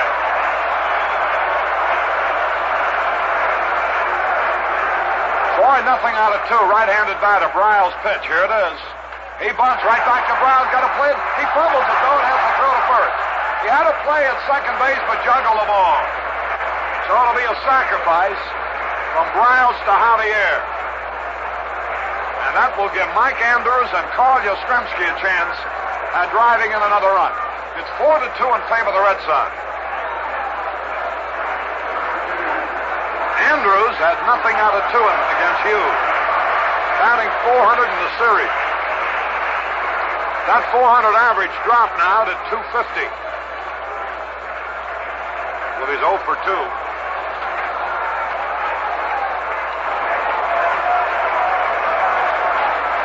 Right-handed batter, a fine second baseman, this boy. The stretch by Browse. The pitch. It's a curveball, low. 1 ball, no strikes. Michael Andrews, born in Los Angeles. Just 24 years old. First full season with the Red Sox. The pitch by Browse, here it is. Fastball low. 2 balls, no strike. Andrews hit .264 for the Red Sox during the regular season, with 8 homers and 40 runs batted in. Here comes Javier from his second base position to talk to Brown. 4-2 in favor of the Red Sox, who have put on an awesome display of home run power here today.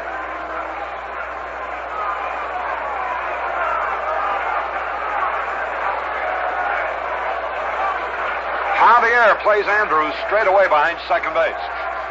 The pitch by Brown. Ground ball to Shannon. Holds the runner at second, throws to first. He's out. Waslewski had to hold second. Here's Yastrzemski. Somehow I have an idea that he's not going to get a chance to drive in a run.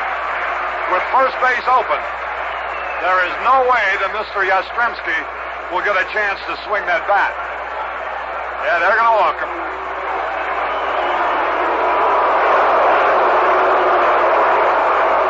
So Yastrzemski will be intentionally passed to bring up Ken Harrelson.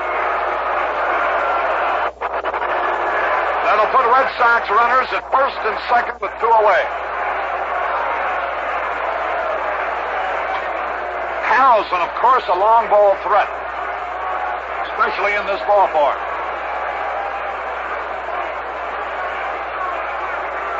All 4 of these home runs, though, I think, Pee-wee, would have been home runs anywhere, with the possible exception of Reggie Smith's, the one right down the right field line. They would have been home runs from practically any ballpark. So here's Harrelson. Runners are at first and second. The score is 4-2. The pressure now is on the Cardinals. 2 days in a row, they've had a chance to clinch the series. They got beat Monday in St. Louis, and they're trailing here Wednesday in Boston. Runners at first and second. 2 men are out. The score 4-2 Boston, bottom of the 5th, and here's Ken Harrelson. He's 0 for 2 today. Riles off the stretch. The pitch. Swung and he fouled it back. Harrelson has made one notable change in his innings. He's begun to hit the ball where it's pitched rather than trying to pull everything.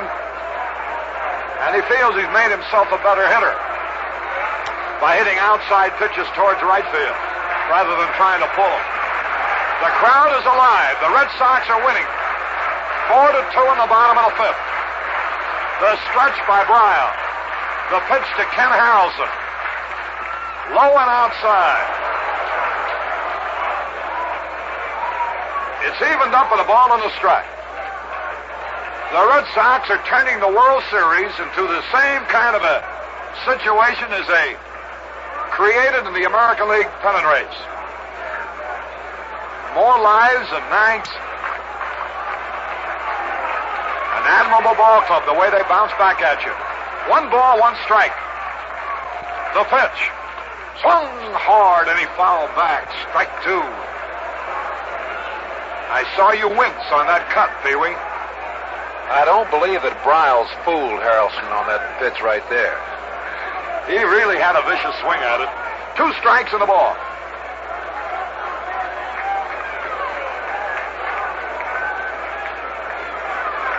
Harrelson digs in.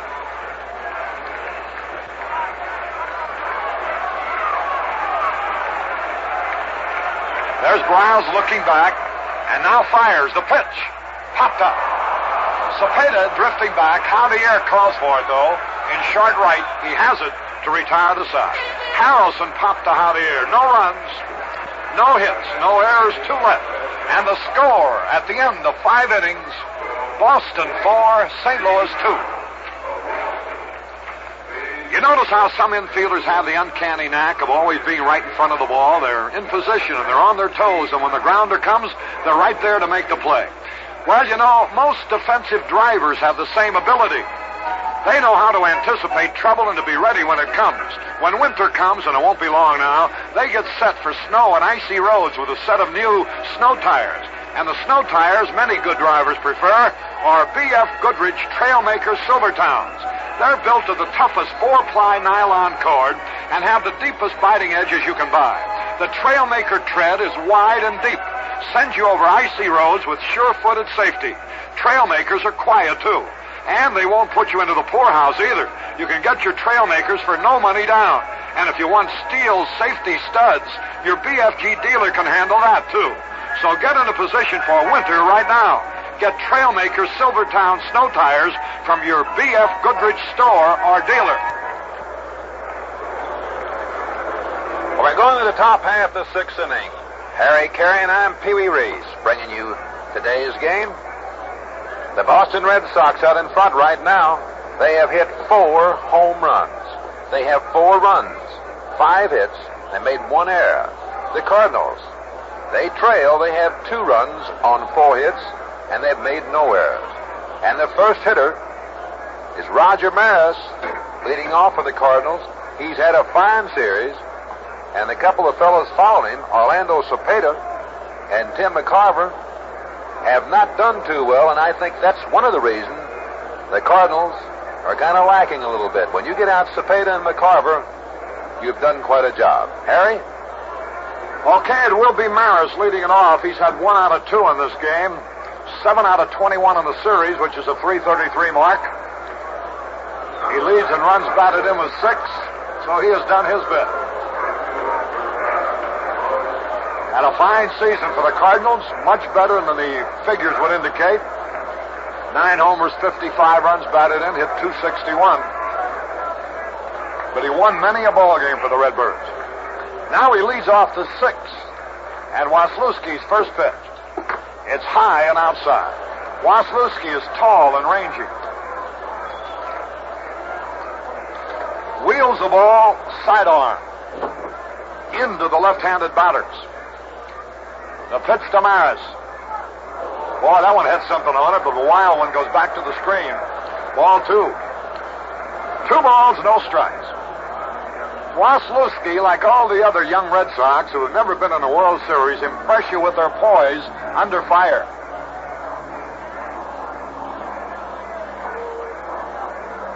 Two balls, no strikes. Here's a fellow whose name is not even on the World Series program here. The pitch. Outside, ball 3. 3 balls, no strikes. He hasn't walked anybody yet, and no Red Sox was walked except Yastrzemski intentionally. Now the 3-0 pitch. Way outside. He walked him, and here comes Cepeda. And you keep wondering how long they'll be able to stop Cha-Cha. Here comes Dick Williams out of the Red Sox dugout. He's coming out slowly, Pee-wee, to give. Looks like John Wyatt out there.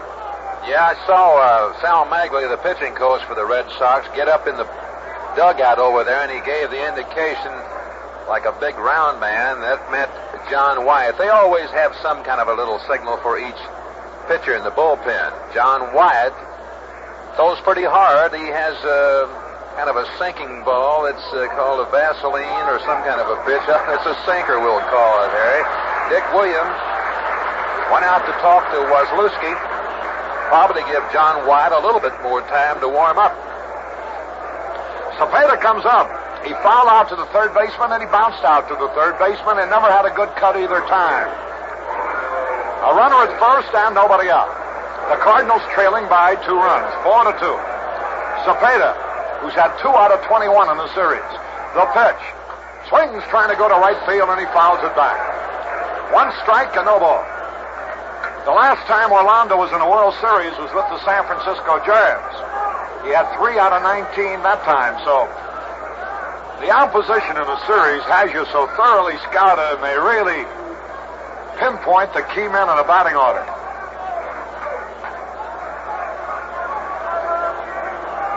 Maris at first base, nobody out. Maris a good base runner, the stretch by Waslewski. The pitch to Cepeda. Swung again, trying to hit the right and fouled it out. He had a good cut. But he's in the hole now, 2 strikes and nothing. McCarver will be up there next. We're on the top of the 6th. Red Sox lead 4-2.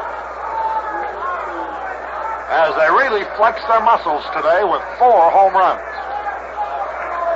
Petroselli has hit 2 of them. Reggie Smith and Carl Yastrzemski hit the others. The Cardinals got their 2 runs in the 3rd. The pitch to Cepeda. High and inside. 2 strikes and a ball. The Cardinals got their runs after 2 are out after a leadoff double by Javier on successive singles by Brock, Flood, and Maris. Cepeda has changed bats. 2 strikes and a ball. The runner at first base is Maris. Gary Waslewski has just walked his first man. Now the pitch. Instead over to first, the runner is back. Waslewski has fanned 4. Walk 1. He's permitted 4 hits, all in the 3rd inning. 4-2, the Red Sox out in front. Top of the 6th. Waslewski delivers. Inside again, ball 2. And the count evens. 2 balls, 2 strikes. Harry, it looks like that Cepeda has not been fooled on any pitches. He just can't seem to make contact. Now, Orlando, he didn't just happen to get in a slump in the series. He was in a slump at the end of the season. He went 10 for 62. He only batted 161 in the late season. 2 balls, 2 strikes.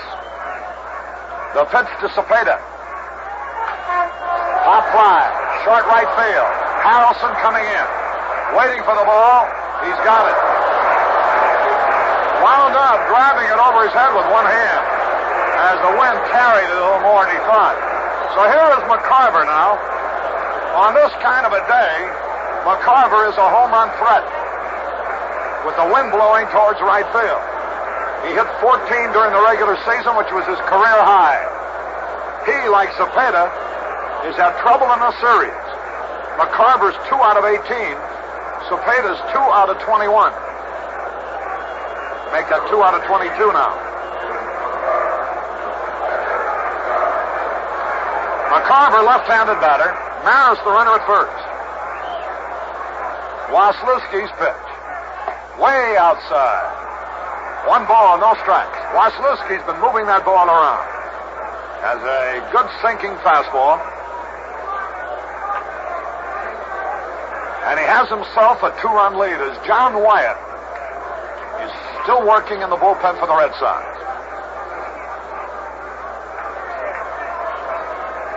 Time is called. Waslewski regains his position on the rubber. Mike Shannon will be the next Cardinal batter. The pitch to McCarver. Here it is. Outside, ball 2. 2 balls, no strike. Waslewski, just watching him work, you would think he'd be far more effective against the right-handed hitter than the left-handed hitter, because he's wheeling the ball into the left-hand hitter. However, his sinker dips away. Rock has had 1 hit off him. Maris has had 1. So the left-hand hitters have had half the hits. Now the stretch. The pitch. High, ball 3. 3 balls, no strikes on Tim McCarver. Mike Shannon will be coming up next. The score, 4-2, Red Sox. We're in the top of the 6th. The 3-0 pitch. Way wide. He walked him. That's 2 walks in this inning, issued by Waslewski. So the Cardinals have tying runners on at first and second with 1 out, trailing 4-2. And Mike Shannon, who has hit 1 homer in this series, that in St. Louis, steps up to the plate. No Cardinal has hit a home run at Fenway Park yet. A bright, sunshiny day. Boy, an artist couldn't draw a prettier picture than this day makes. The sky, a blanket of azure blue, fleeced here and there with little white powder puff clouds. The ballpark jam-packed, and the home team is leading. So far, it's a perfect picture in Boston. Len Dillon, our director here, doesn't like to hear me wax poetic. You described it perfectly, Harry. Attaboy, Pee-wee, you're my pal. Runners at first and second, one out. Shannon, nothing out of two so far. Hit the ball on the ground both times. Fastball sinks low and outside. Here comes Dick Williams out of the Red Sox dugout. And he's walking. He wants a new pitcher. He's already motioned to the bullpen. So Gary Waslewski leaves the game, but with his team out in front. And John Wyatt, the bullpen ace of the Boston Red Sox, will be replacing him. The spectators are already rising here. They're going to give Waslewski a standing ovation. He pitched 5 in the third innings. And I believe this was the plan of manager Dick Williams. I think he heard him observe that if you get 5, 6, or 7 good innings out of Waslewski in this game, with his team still in the contest or ahead, he'd be very, very happy. And that's what he's got. His team's out in front 4-2. Waslewski has pitched 5 in the third innings. And the Red Sox are in a position to win this game if Wyatt can hold the Cardinals. And that's exactly what Dick Williams said, and I heard Gary Waslewski say the same thing. Williams would start him, and for him to go as long as he could and keep throwing just as hard as he could and hope to get 5 or 6 innings out of him. Waslewski still has good stuff. He just got, I believe he's a little tired, and he got a little wild. He had not walked a man until the 6th inning. He's now getting a standing ovation.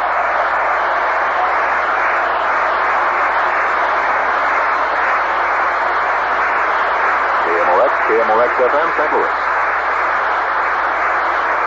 Well, that must be sweet music to a young man's ears after spending 8 long years in the minor leagues and suddenly finding himself projected into the spotlight that this 6th game of the World Series is presented. And now it's up to John Wyatt. Wyatt is appearing for the second time. He had no decision. He pitched only 2 innings, set the Cardinals down, walked 2, fan 1, allowed no hits. Veteran right-hander John Wyatt comes in.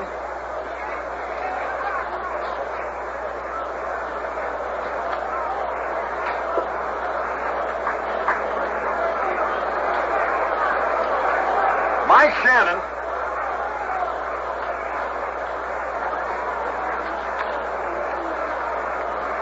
Wyatt is inheriting a 1-ball count.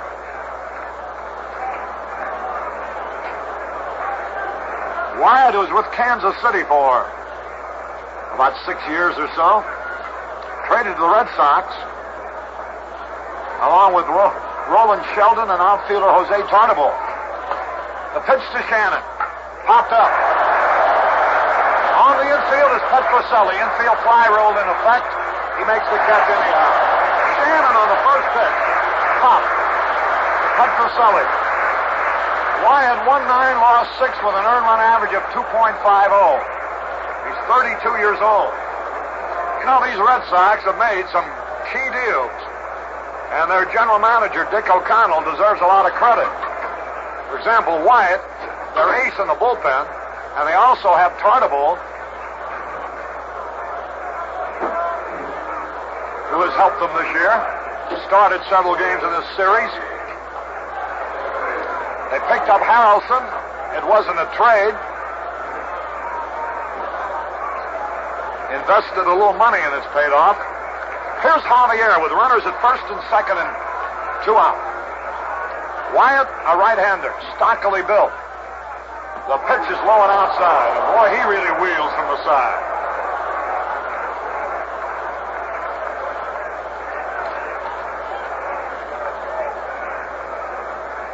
Wyatt, a 6-footer, weighs 200 pounds. 32 years old. Waslewski would be the winner if Wyatt holds the Cardinals at this point for the rest of the game. Waslewski has pitched the necessary 5 innings for a starter. Here's the pitch. Strike! Slider hit the outside corner. And boy, he throws hard.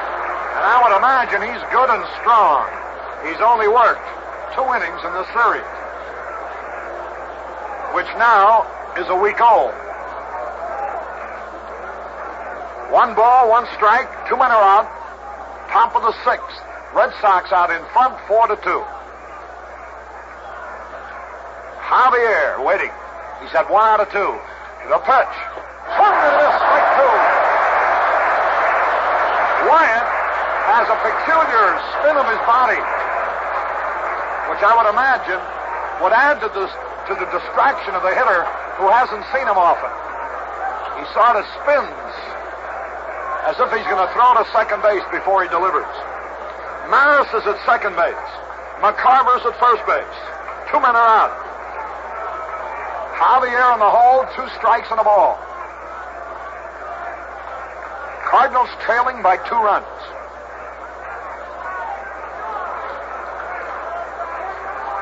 There's a glance at second. The pitch. High pop foul, backing out of play. Into the stands. And the count stays the same. On that pitch, which again was to the outside part of the plate, Javier tried to go with him towards the opposite field. Harrelson plays Javier way around towards center field. 2 strikes and a ball. Wyatt got Shannon on the first pitch. Javier leaning forward. Now gets into the batter's box. Wants to make sure he gets time to get ready. Now Wyatt has his sign from Elston Howard. 2 strikes and a ball. The pitch. Outside. Barely missed with it. And that evens it at 2 balls, 2 strikes. Who do you think this crowd's pulling for here today? They groan every time it's a ball, and they roar every time it's a strike or a Red Sox hit. And why not? That's the way it should be. This is their ball club here. 2 balls, 2 strikes. And what a year this ball team has provided for these fans. 2-2 pitch. Here it is. Ground ball towards short. Cut off by Foy. The throw is to first. Out on a close play. A wild argument. Javier is all over the first base umpire, John Stevens. He thought he had it beaten. Foy had a little trouble getting the ball out of his glove. He wanted to throw to second and first, realized he didn't have a play. Javier did everything but beat it, but he's out on a close play. No runs, no hits, no errors, 2 left. And at the end of 5.5 innings, the score is still Boston 4, St. Louis 2.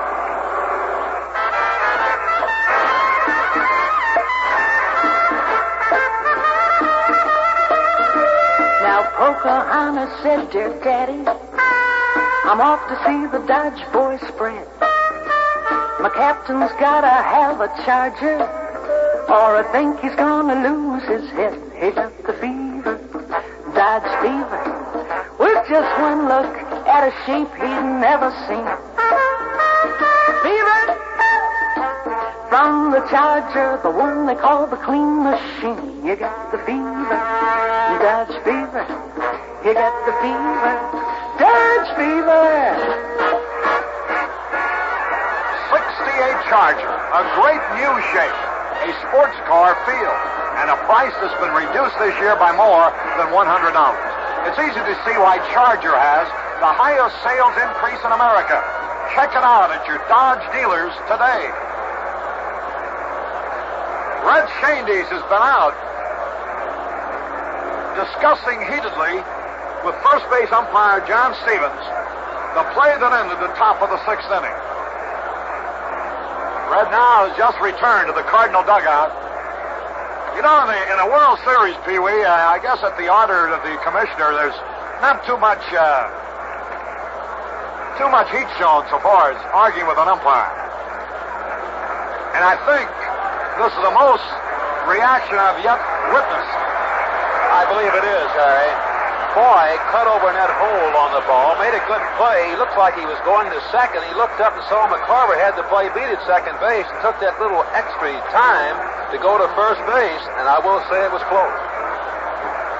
Here's George Scott to lead it off against Nelson Browns. Bottom of the sixth, first pitch swung foul back, strike one. One strike and no ball. Nobody on and nobody out. Bottom of the sixth. The Red Sox out in front 4-2 in a pressure ball game. Because if they don't win, the World Series is over. If they win this game, they have Lonborg to go tomorrow. Here's a curve in there, a strike call. 2 strikes and no ball. George Scott. Nothing out of 2 in this game. 4 out of 20 in the series. Time is called as Javier adjusts his sunglasses. Bright sunshine here. Now Briles gets ready. Here's the pitch. Bouncing ball back to Briles. He's got it. Throws over to first in time. Briles, you know, has a pitching motion that throws him off the mound towards first base. And many balls hit softly up the middle, trickle through for hits. And that one almost did too, but he stabbed it backhanded and turned completely around in throwing out George Scott. Reggie Smith, who hit the homer that put the Red Sox into the lead in the fourth, steps up there. His second home run of the World Series, by the way. Ground ball to the second baseman. Big hop to Javier. Flips over to Cepeda, and there's 2 away. 2 up, 2 down. And here's Petrocelli, who's hit home runs on successive times at bat.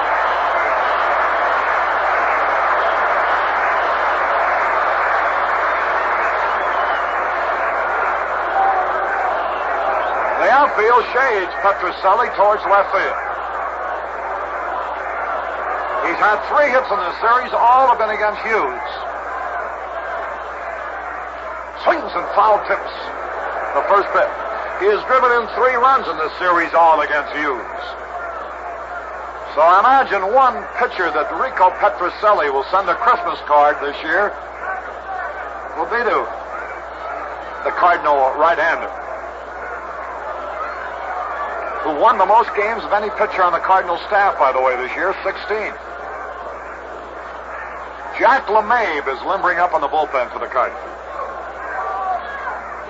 Swung on, popped up. Javier looks down, loses the ball in the sun, but Maris comes in to help him out and makes the catch.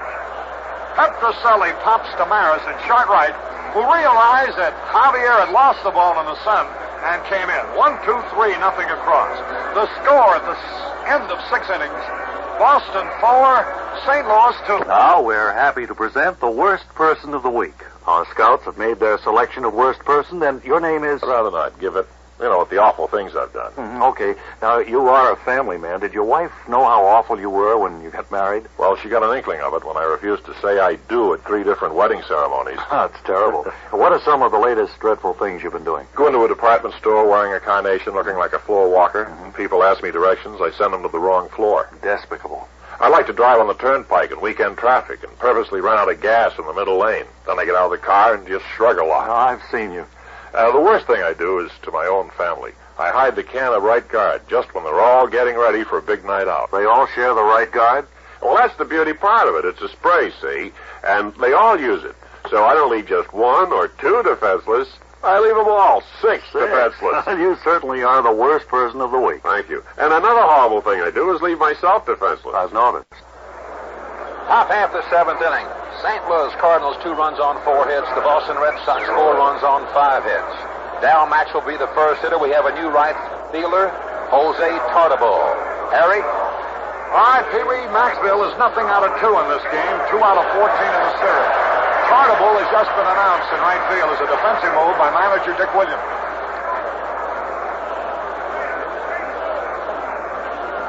Warren Giles, president of the National League, with Fred Flagg right below us. Here's a pitch, swung on. High fly ball to center will be an easy out. Reggie Smith is there, and he has it. Maxville, for the second time, flies deep to center field. That's 1 away.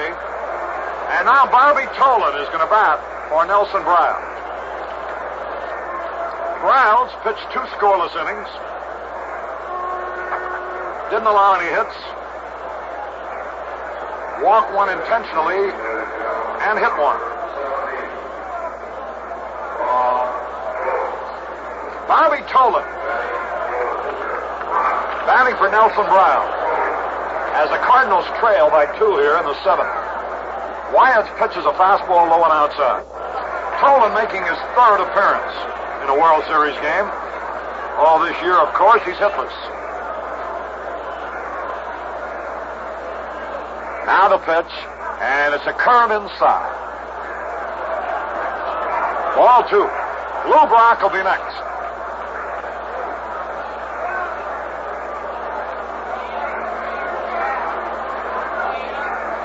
Dick Hughes, who was beaten 5-0 by Jim Lonborg in the 2nd game of the series, is the pitcher of record so far today.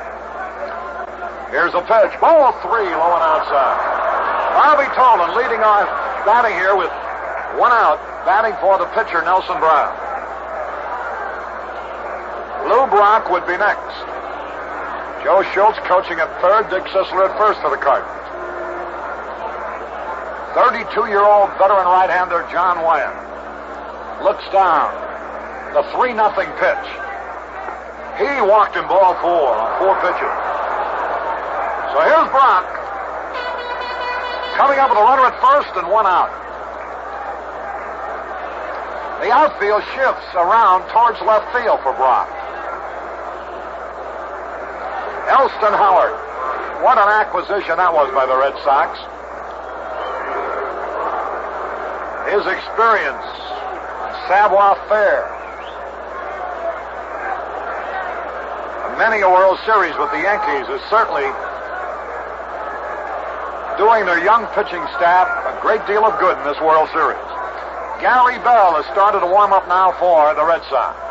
Brock, left-handed batter, the stretch, the pitch. A high fly ball, deep right center, way back. It might be out of here. It could be. It is a home run. What a tremendous poke. High into the right center field stand. And the horn you hear is from down in Gussie Bush's box. There's about the only Cardinal fans here. The Cardinal owner and his family down there. And Lou Brock, with a tremendous home run, has tied this game up at 4-4. There's his 10th hit of the series. Each team now has had 4 runs and 5 hits. Here's Flood, the pitch. Curveball inside, he spun out of the way. Raj now has driven in 3 runs, has scored 7. He's had 10 hits. Wyatt's pitch. Low fastball outside.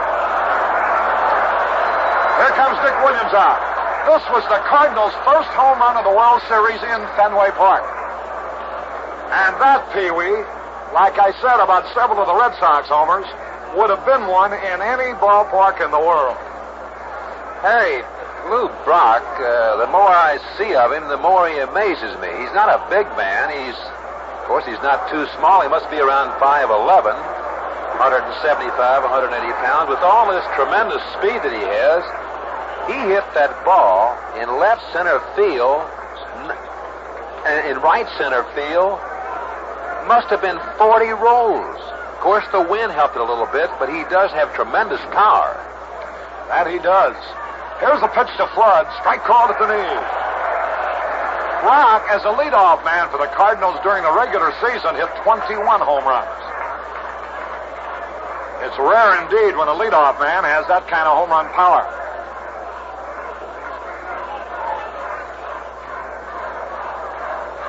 Game tied 4-4.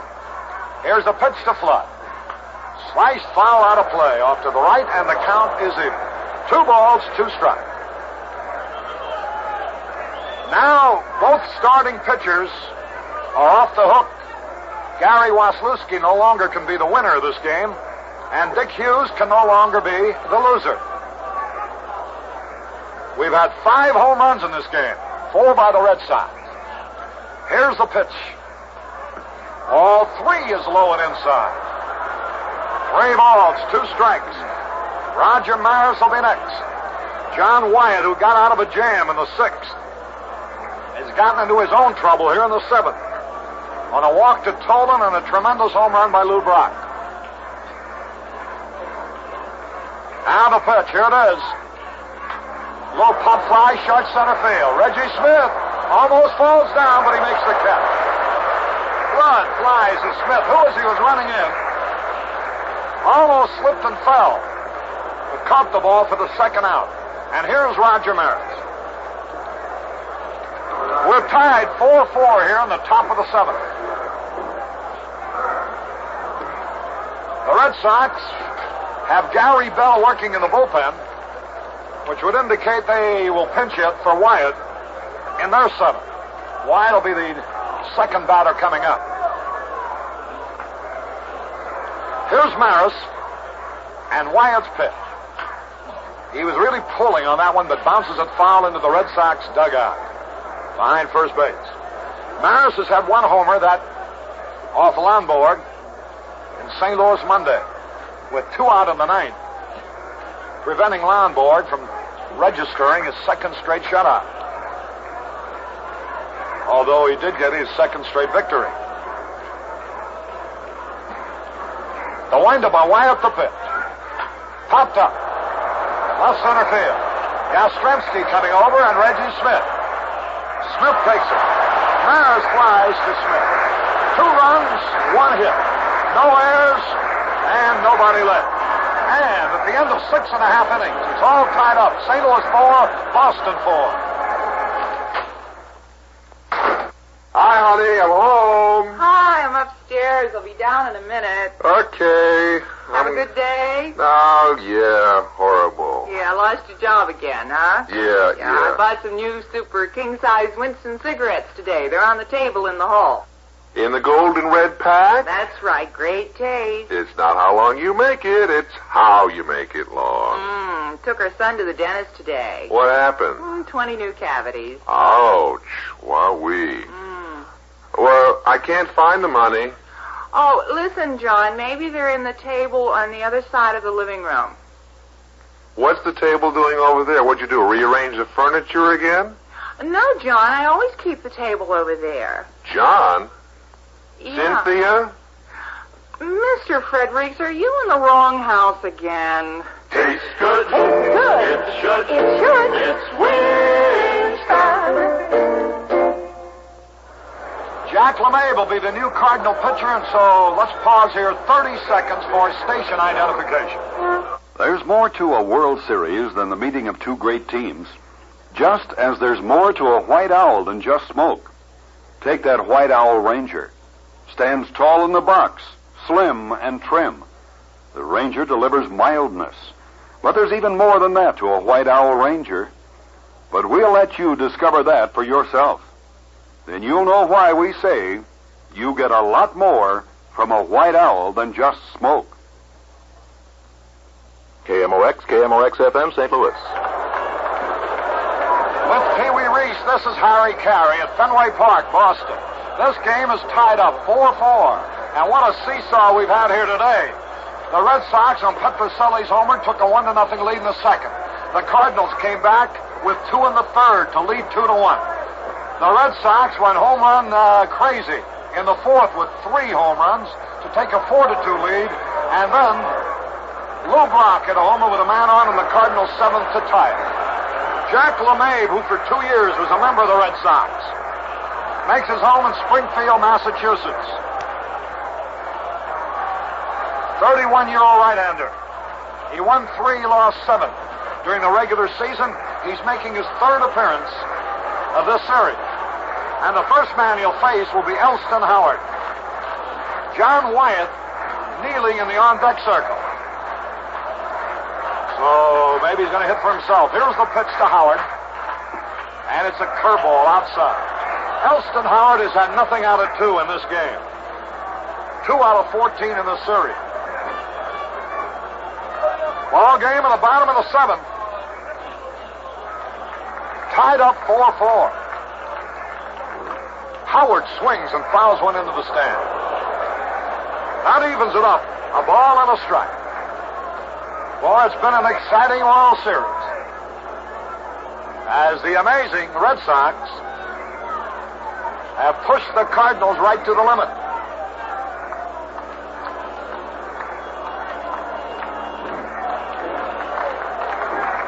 Right-handed batter, Elston Howard waits. 1 ball, 1 strike. LeMahieu's pitch. Strike 2 call, the fastball. He had some mustard on that one. And the count, 2 strikes and a ball.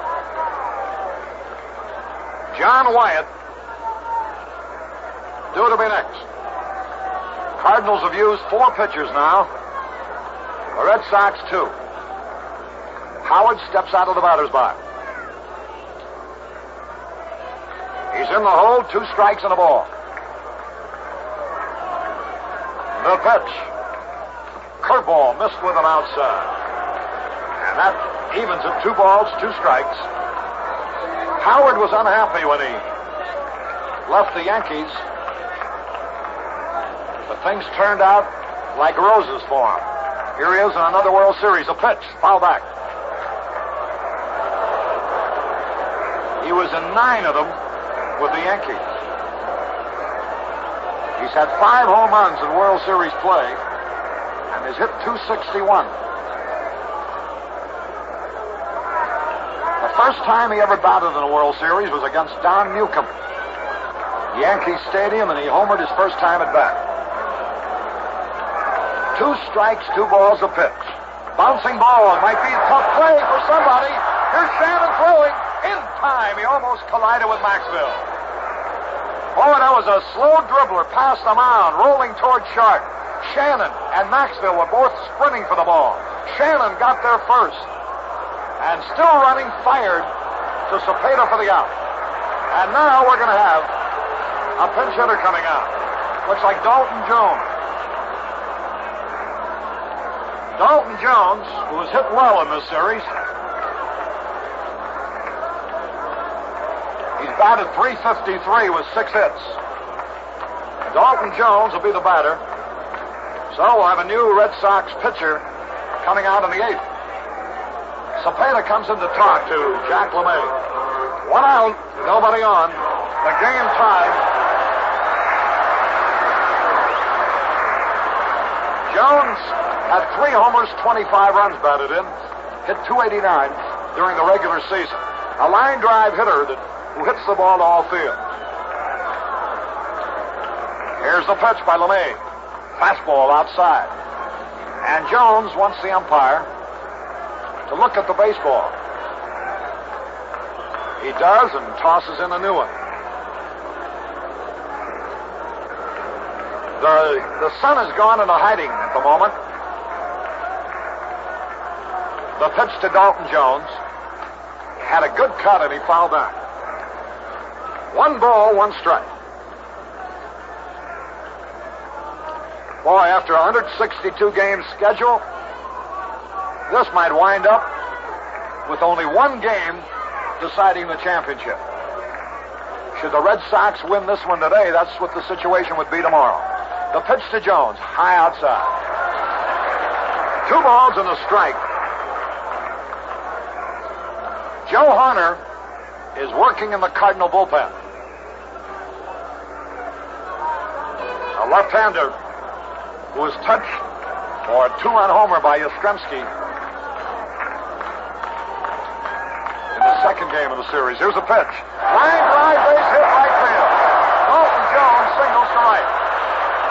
And the Red Sox have the lead run on at first base with 1 away as Joe Foy comes out.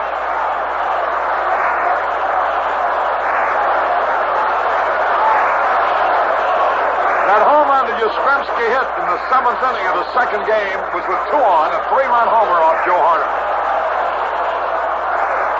Here's Foy. Nothing out of 2 in this game.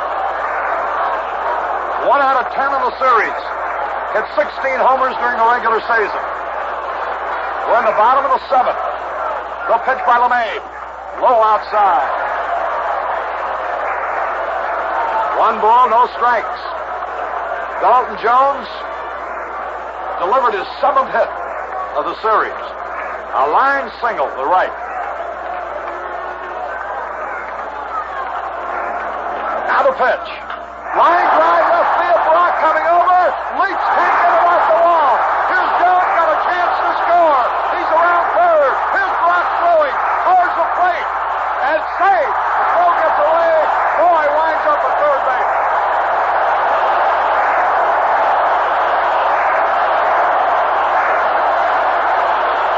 Lou Brock gambled on the line drive off the bat of Foy as he raced to his right, leaped high into the air.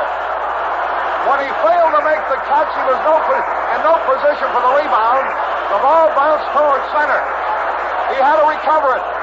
He's got a great arm, and he threw strongly back towards the plate, but was too far up the line.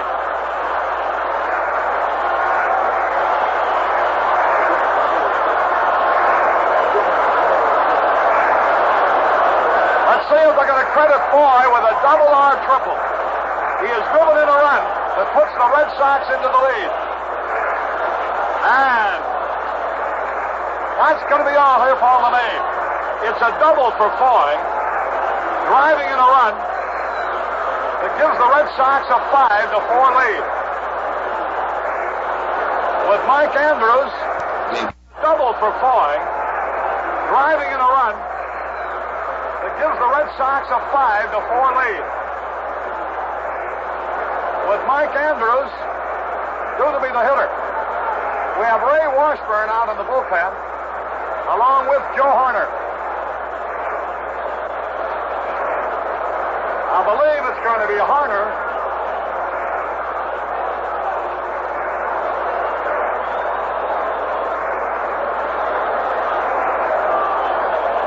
On the double by Foy, they give Brock an air on the throw. I thought perhaps he was headed for third base to take that base anyhow. So Brock will get an air on that throw, which was a strong throw, went up the line towards first base from home plate.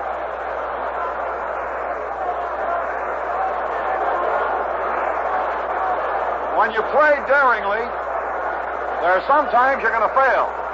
And Lou Brock has been a sensation in this series. Play that one daringly, as he raced over trying to make the catch rather than concede the hit off the wall. And thus, as a result of failing, let's pause here 30 seconds for station identification. High fly ball, deep right field, into the corner, Bobby Tolan. He's got it! The Cardinals win the pennant! The Cardinals win the pennant! And boy, they're all... Holy cow, that was a night I'll never forget. The Redbirds clinched the pennant. Best in the National League. And, for the best popular price beer in America, clinch a cold glass of Busch. Busch delivers all the satisfaction a cold glass of beer can give you. Busch, best popular price beer in America. KMOX FM, St. Louis. Harry Carey and Pee Wee Reese in an exciting ball game which finds the Red Sox now seesawing back to the lead. With one out, Dalton Jones, a pinch hitter, lined a single to right. Joe Foy hit a line drive towards the Green Monster, the scoreboard in left field. Lou Brock, racing at breakneck speed, leaped high into the air, couldn't reach the ball. His momentum carried him away, and it required him some time to recover. Upon recovering the ball, he fired towards the plate. But Foy was safe, and the throw got away. Or rather, Jones was safe, and when the throw got away, Foy advanced to third. Now Joe Horner comes in. The Red Sox have had 7 hits. 4 of them have been homers, another one's been a double. The infield comes in for the Cardinals with a play at the plate. There's only one out.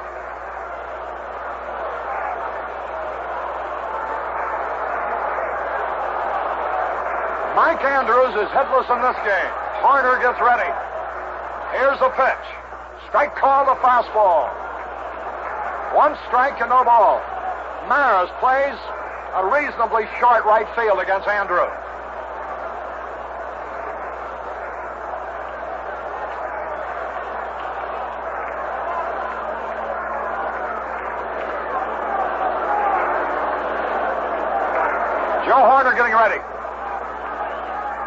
Here's a pitch.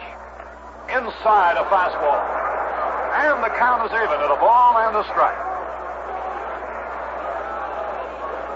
Foy represents an insurance run, as the Red Sox already lead 5-4. Infield on the grass for the play at the plate. Joe Horner, a southpaw. Here's a pitch. Fouled out of play. Strike two. Now, we wondered when this wall would finally have some effect on a game. I think this double by Foy was certainly one such instance because of the sharpness of the wall. The left fielder always plays over towards center. In a regular, longer left field, that ball, as hard as it was hit, would probably have been caught. 2 strikes and a ball. The pitch. Line base hit. Left field. Andrews drives in. The 6th run for the Red Sox.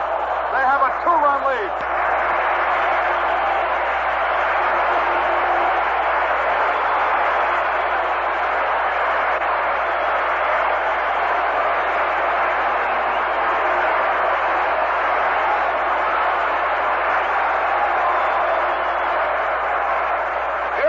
Yastrzemski now, 6-4 in favor of the Red Sox.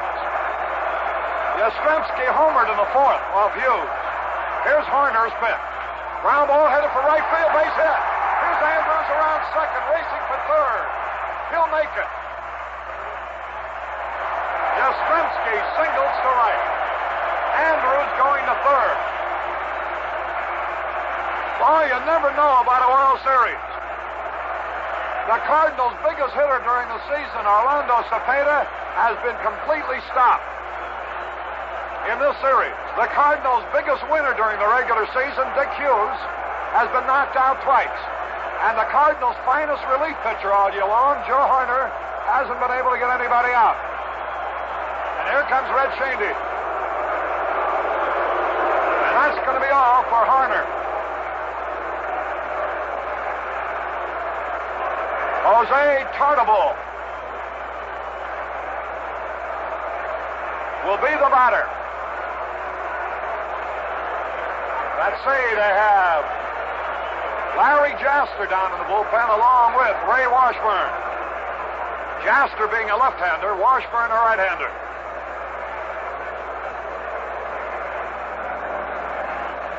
Well, this has been a hitter's day, Pee-wee. Well, as we talked about before this game started, Harry, both of these ball clubs have a good hitting ball club. They have good power. But I don't think either one of them has really shown it in the previous 5 games. But here in the 6th game, they seem like they've gotten those bats a little unshackled a little bit, and they're kind of racking these pitchers around. Of course, if you mention 2 of the fellows that have not hit here in the 6th game, it's hurt the Cardinals so much. Cepeda and McCarver, and Kurt Flood hasn't hit too well either. But Yastrzemski's had a great series, and we've seen some real strong hitting here today.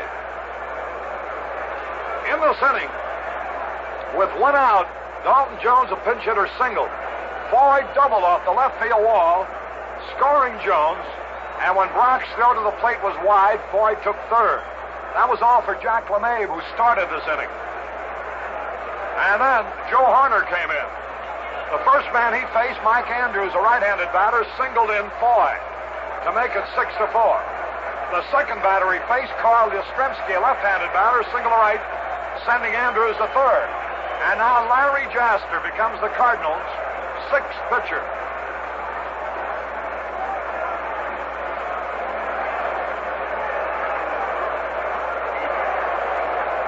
The score, 6-4. Jerry Adair is going to bat here for Jose Tartable. Adair being a right-handed batter.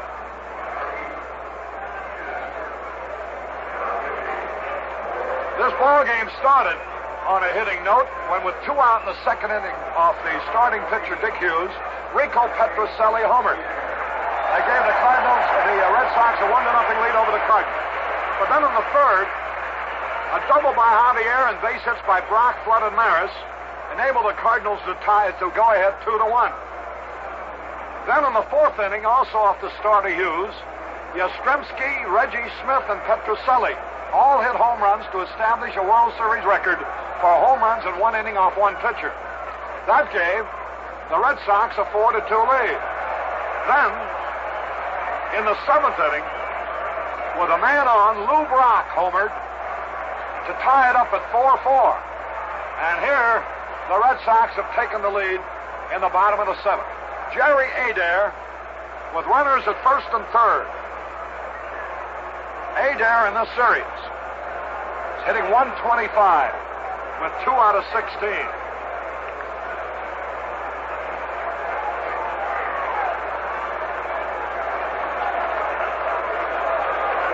So the Red Sox have used 3 men in the cleanup position. Harrelson, who started, Tartabull, for whom Adair is pinch hitting.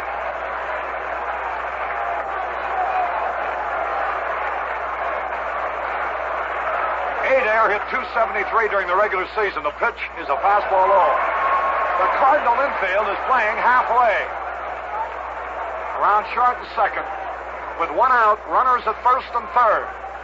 They want to get the double play if they can. Adair from Tulsa. Former basketball star at Oklahoma State. Here's the pitch. Swung trying to hit the right field, and he missed it. 6-4 in favor of Boston.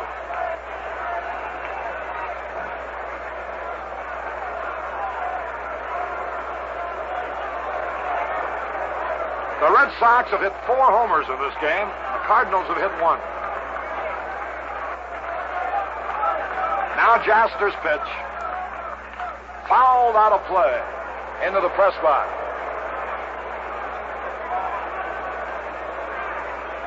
Looked like Milt Richmond got his hands on that one. Jerry Adair with runners at first and third. 1 out. Red Sox leading 6-4.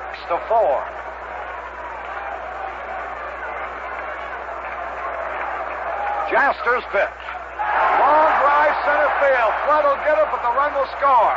There's the catch. Here comes the runner. A sacrifice fly. Oh, the Red Sox leading 7-4. Adair drives in his first run of the series.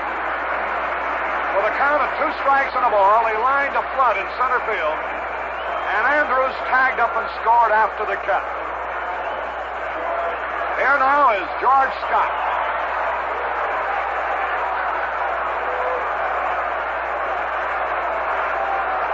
John Wyatt, who allowed the 2 runs on Brock's homer that tied up the ballgame, would be the pitcher of record.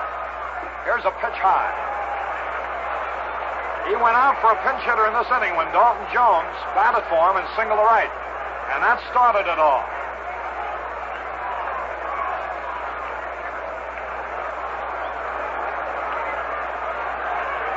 Larry Jaster, the 6th Cardinal pitcher today.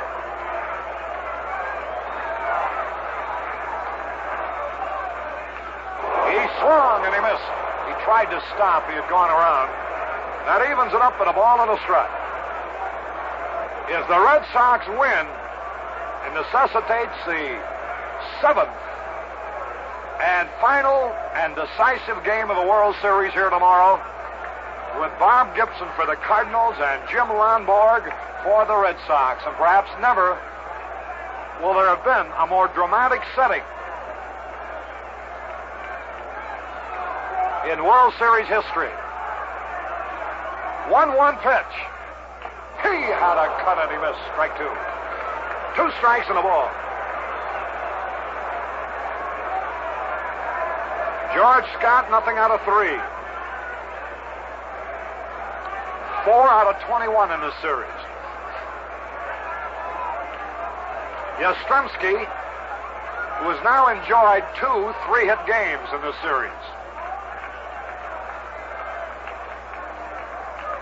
The pitch swung. Ground ball. Knoxville breaking the wrong way, and the ball goes by him. Knoxville was breaking to his right. must have lost the ball in the shirt of one of the fans because the ball was hit right at him, and he was breaking to the opposite way. Pee-wee, many a ground ball went toward you at shortstop. What could have happened there? Harry, that's a good question. Unless that ball hit something in the infield and kicked back to the right, but he looked like just as soon as the ball was hit, he broke to his right, and the ball, if he'd have stayed right where he was, the ball would have come right to him. Ordinarily, you could lose the ball in the shirts, but today it's a little cool. Most of the people have on dark clothing. I don't know, Harry. It's funny, he moved as we related. He moved to his right, and the ball went to his left. So it's a base hit for Scott. And Reggie Smith, who has hit 2 home runs left-handed in this series, now turns around to bat right-handed against Larry Jasper. The pitch. And it's high. 1 ball, no strikes. The Cardinals have used Hughes, Willis, Briles, LeMabe, Horner, and Jaster.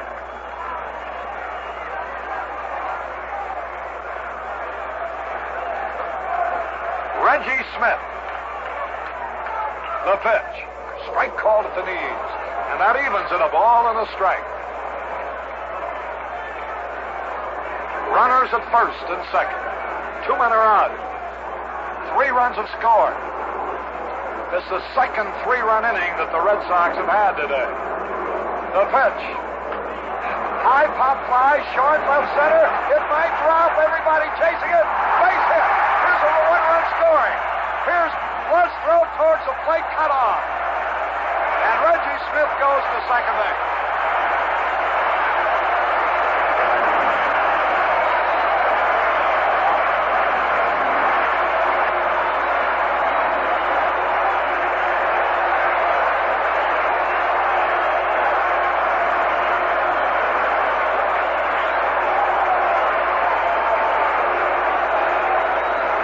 The crowd roaring, no way of talking over them.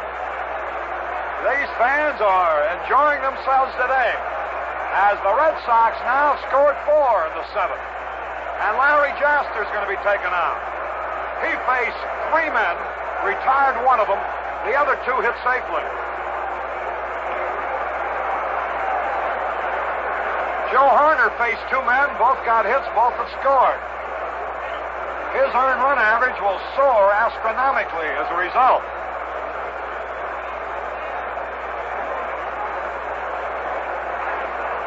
And this is the 9th man coming up. Rico Petrocelli, and all he's done today is hit 2 home runs, 2 out of 3. The Cardinals putting into action their 7th pitcher of the afternoon. You know, Pee-wee, I remember the 1964 World Series. The Cardinals leaving Yankee Stadium had a 3-2 lead. And we're coming back home to Busch Stadium, their old ballpark. And everybody thought that they would wrap it up in that 6th game at home. And the Yankees went on a home run barrage, reminiscent of what the Red Sox have done here today, and pounded the Cardinals badly, forcing the decisive game, which Bob Gibson then pitched for the victory. But that was at home. If they have to go into a 7th game here tomorrow, they'll be at a Fenway Park that has not yet been too friendly toward them. Well, Harry, of course, you have one thing, or shall we say the Cardinals have one thing going for them tomorrow. Of course, so does the Red Sox. But Gibson, in his 2 starts against this ball club, looks to me like he's just overpowered them. Now, he's going to have 1 more day rest than Jim Lonborg, who has pitched terrific ball against the Cardinals. The one thing that kind of concerns me about the Cardinal ball club, they don't look like the champions here today. Of course, this happens to ball clubs. And their bullpen has looked like it's been very weak today. They've had trouble getting that 1 man out. And I know that winning that National League by 10.5 games, or whatever they wanted by, I'm sure that their bullpen was much stronger throughout the year. There's Rico Petrocelli to face Ray Washburn. And they're going to walk him intentionally to get to Elston Howard. So the bases will be loaded, and the 10th man in the inning, Elston Howard, who started it all by bouncing out to Shannon, will be coming up again with the bases loaded. Howard, you know, accounted for the insurance runs in the Monday game in a similar situation when he popped a single to short right. Bases are loaded. 4 runs are in. 2 men are out, and Elston Howard is the batter. Ray Washburn winds. Curveball high and inside.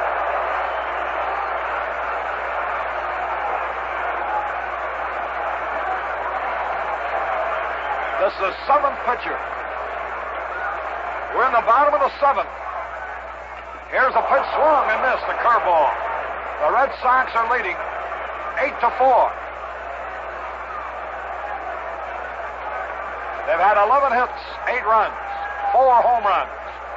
The Cardinals 4 runs on 5 hits. The pitch. Bouncing ball to Shannon. Big hop. He's got it. Throws to first. The inning is over. But 4 runs scored. 6 hits, 1 error, 3 left. And at the end of 7 innings, the Red Sox 8, the Cardinals 4. Well, Harry, we have a new right fielder in George Thomas taking over for Jose Tartabull. We have a new pitcher, Gary Bell. And talking about pitching, the 4 pitchers used by the Cards in that last inning ties a series record. Seems like there's a lot of series records being tied today. And another thing, in the second game of the 1960 series, Elston Howard got 2 hits in 1 inning, a triple and a single. In this last inning, he started out the inning by grounding out to the third baseman, and he ended the inning by grounding out to the third baseman. He made 2 outs in that inning. They say about baseball, if you stick around long enough, Pee-wee, you'll see everything. And Elston Howard, who in one World Series got 2 hits in 1 inning, and another one makes 2 outs in 1 inning. And Gary Bell is the new pitcher for the Red Sox.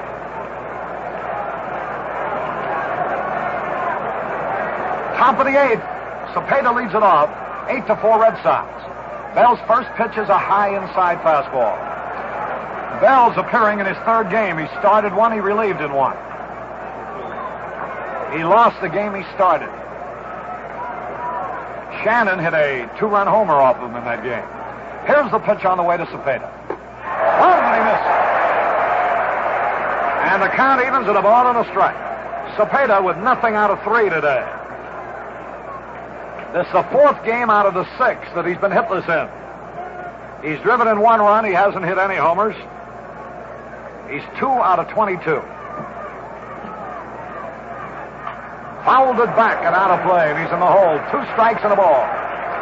And Pee-wee, whenever a guy's in a little bit of a slump, no matter who it is, it always seems like every time you look up, he's got 2 strikes on him. Yeah, it certainly does. Evidently, it gives that pitcher a little confidence. Just get it over. He won't hit it.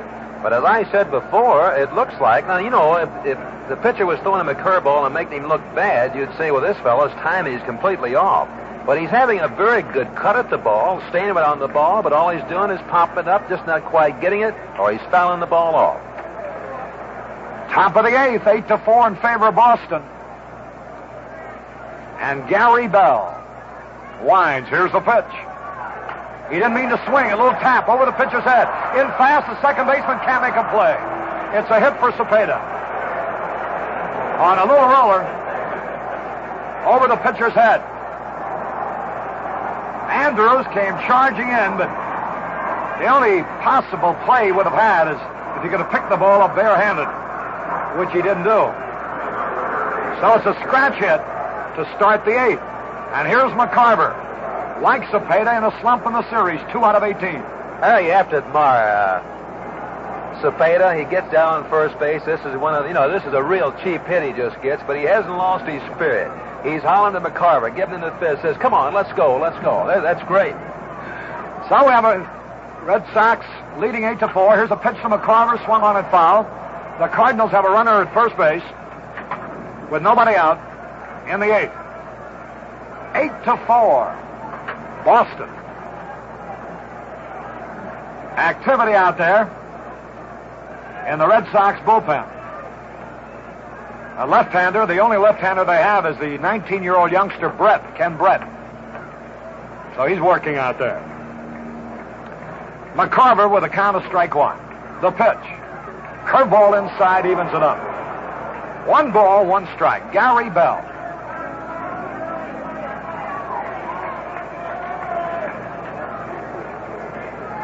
From San Antonio, Texas. Cepeda, a safe lead. Scott plays back. Here's the pitch. Fly ball to left field. Going back is Yastrzemski near the wall. One-handed catch. Beautiful play.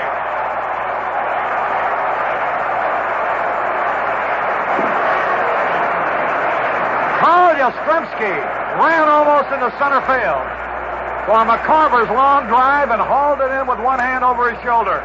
And Dick Williams now, the manager of the Red Sox, comes out to talk to Gary Bell. That ball was really hit. There's an example, Pee Wee, of what I was referring to with Lou Brock on the double by Foy. Every left fielder in this ballpark, because of the short distance down the line, plays far over, abnormally over towards center field. Now, there's a play ordinarily as an extra base hit. But because Yastrzemski starts off playing towards center, he's able to reach the ball. And Brock, by contrast, playing over towards center field, couldn't reach a ball that was hit to his right in what normally would be his position. So there are peculiarities presenting themselves as a result of the construction of the ballpark. Here's Shannon. The curve is low. Shannon homered off Bell in St. Louis. He's nothing out of 3 in this contest. 1 out, 1 on, the ball game in the 8th. Bell's pitch. Swung and he missed the fastball. That evens it, a ball and a strike.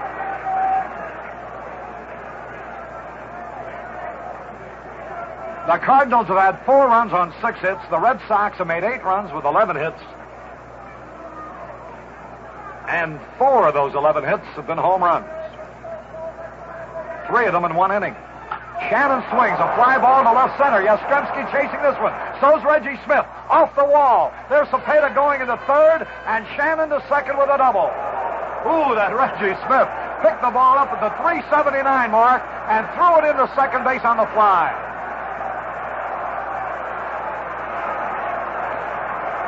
Shannon has doubled off the 379 mark. And here's Javier. After Cepeda's scratch hit, McCarver hit a line drive that Yastrzemski made a fine play on, and Shannon banged one off the left center field wall. Here's Javier. Runners at second and third. Javier 1 out of 3 in the game. Gary Bell's pitch. Line drive to the third baseman for an out. Javier lined hard to Foy. That's 2 gone, and here's Maxwell. Gary Bell isn't exactly fooling him here in this inning, but he's pitching scoreless ball.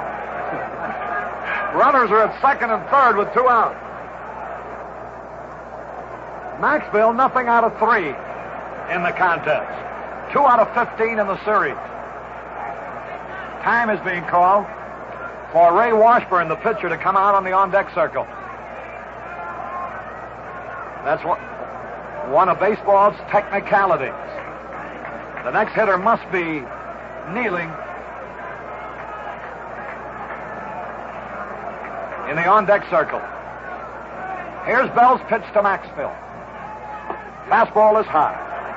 1 ball, no strikes, 2 out, runners at second and third. The score, Boston 8, St. Louis 4. Maxville waits and Gary Bell's pitch. He held up ball 2. He didn't go around on the curveball. And the Red Sox squawk about that one. Elston Howard whirled around to talk to Paul Pryor. 2 balls, no strikes. The pitcher, Ray Washburn, would be next.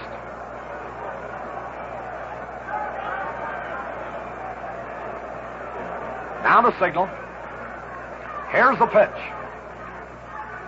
Strike call, the fastball.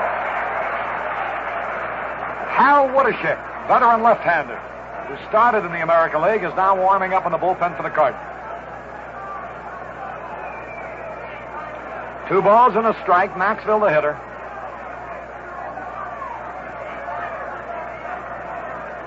Here's the pitch. Swung and a miss, strike 2. And Bell is caught up now at 2 balls, 2 strikes. Gary Bell comes in protecting a 4-run lead. The pitcher of record right now is Wyatt for the Red Sox, and LeMahieu, a former Red Sox, by the way, for the Cardinals. Gary Bell's 2-2 pitch to Dow Maxville. High pop foul backing out of play. There are 2 men out, runners at second and third.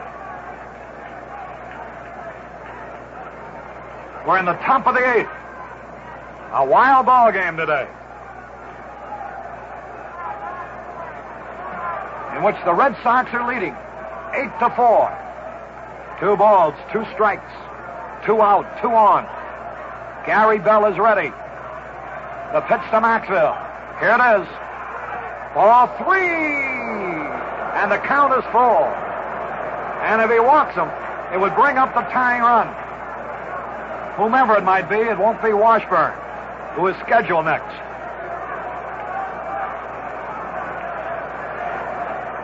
Three balls, 2 strikes on Dow Maxville.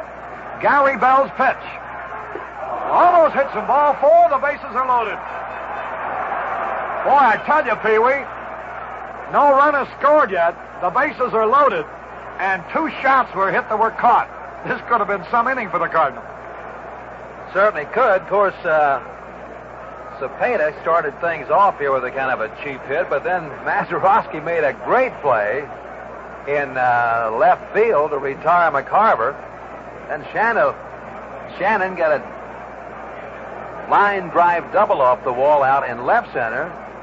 Javier hit a line drive to Foy. I would say that Bell is not exactly full of hitters, but he's got himself in a jam here by walking down Maxwell, the shortstop, and brings a tying run to the plate. And Harry, I imagine, I'm not sure, you know more about this than I do, Dave Ricketts may be the hitter. KMOX and KMOX FM, St. Louis. Out of the bullpen, he's a switch hitter. So if he's employed, it won't make any difference who the pitcher is. He would have that percentage of hitting either right-handed against a left-hander who's warming up in the bullpen, Ken Brett, or left-handed against a right-hander who's Gary Bell. Dave Ricketts it will be. Ricketts in this series has been to bat twice, nothing out of 2. The bases are loaded, so Ricketts represents the tying run. More than that, Pee-wee, is the fact that Lou Brock would be next. And he's had quite a day. He's batted in 3 runs, and they struck him out. It looked like they had the solution in the first time he got up. Then things begin to happen with Brock, and he makes things happen. So Dave Ricketts steps up. Hit 1 home run during the regular season.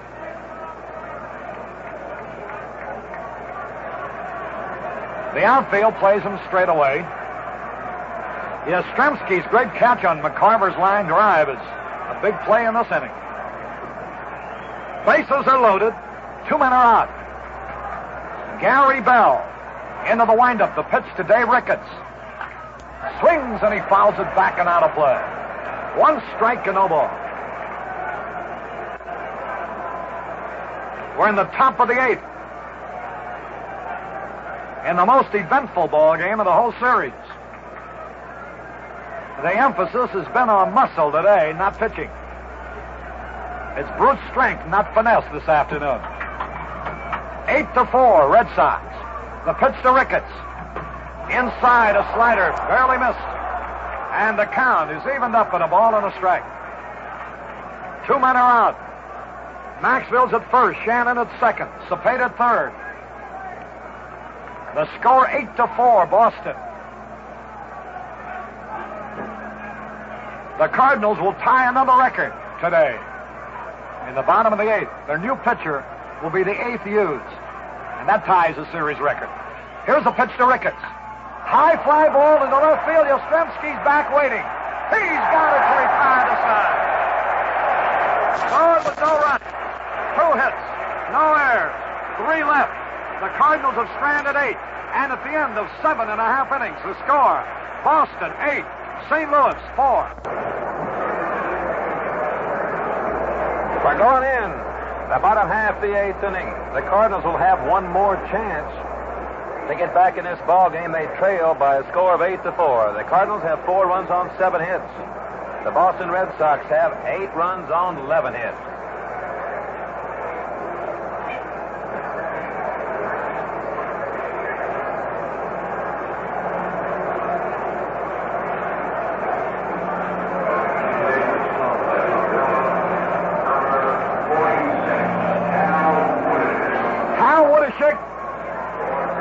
Enters the ball game as the 8th pitcher for the Cardinals, and that ties a World Series record.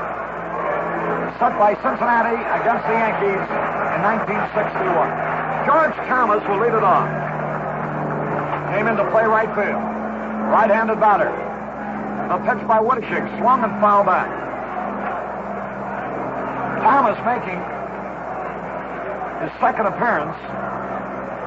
His first time he pinch hit was retired, striking out.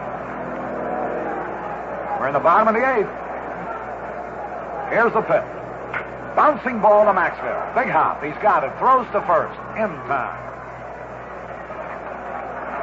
And here is Joe Foy, the third baseman. He got that big double in the 7th inning that started things rolling for the Red Sox.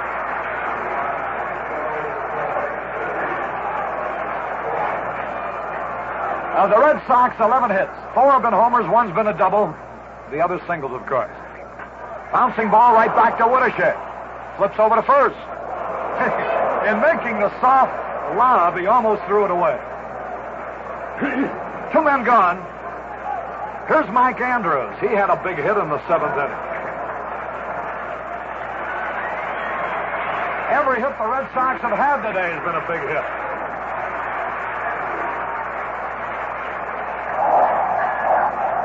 Yastrzemski had 3 out of 4 in the second game of the World Series, and he's had 3 out of 3 in this, the 6th game. Andrews hits a bouncing ball behind second base. Maxfield can't come up with it. It'll be a base hit. A high hopper over the middle. It's a hit for Andrews. It gives him 2 out. Listen to the hand for Yastrzemski. Standing ovation.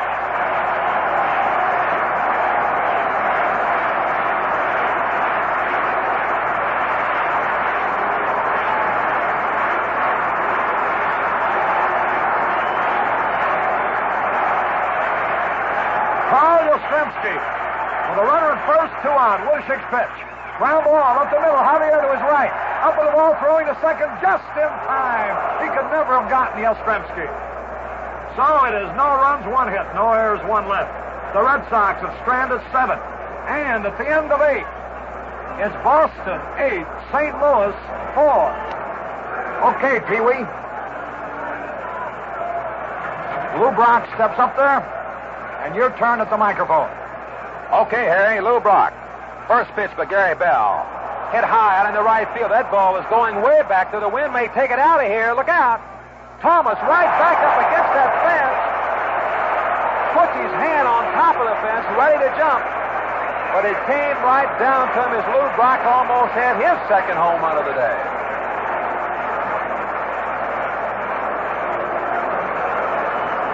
George Thomas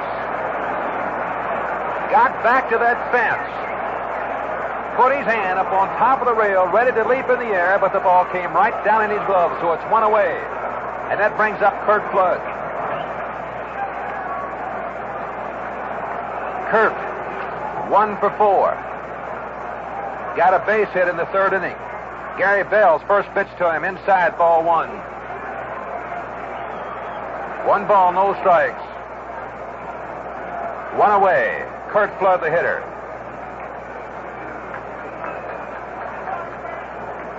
Gary Bell in the windup. Here's the pitch to Curt. Ball hit right back through the middle. Mike Andrews over, pummels the ball. The throw to Scott. They got him.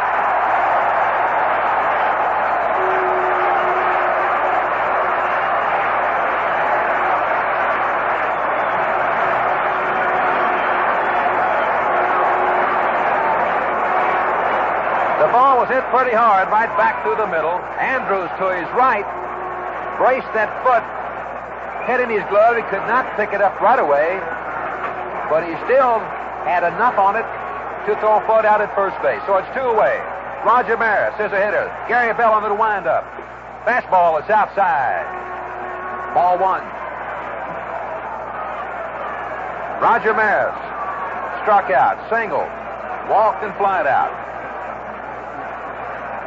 Elson Howard giving the signs. Gary Bell under the windup.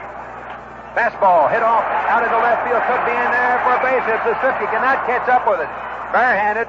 He finally slaps it and knocks it down. Roger Maris holds on at first base as Roger gets his second hit of the day.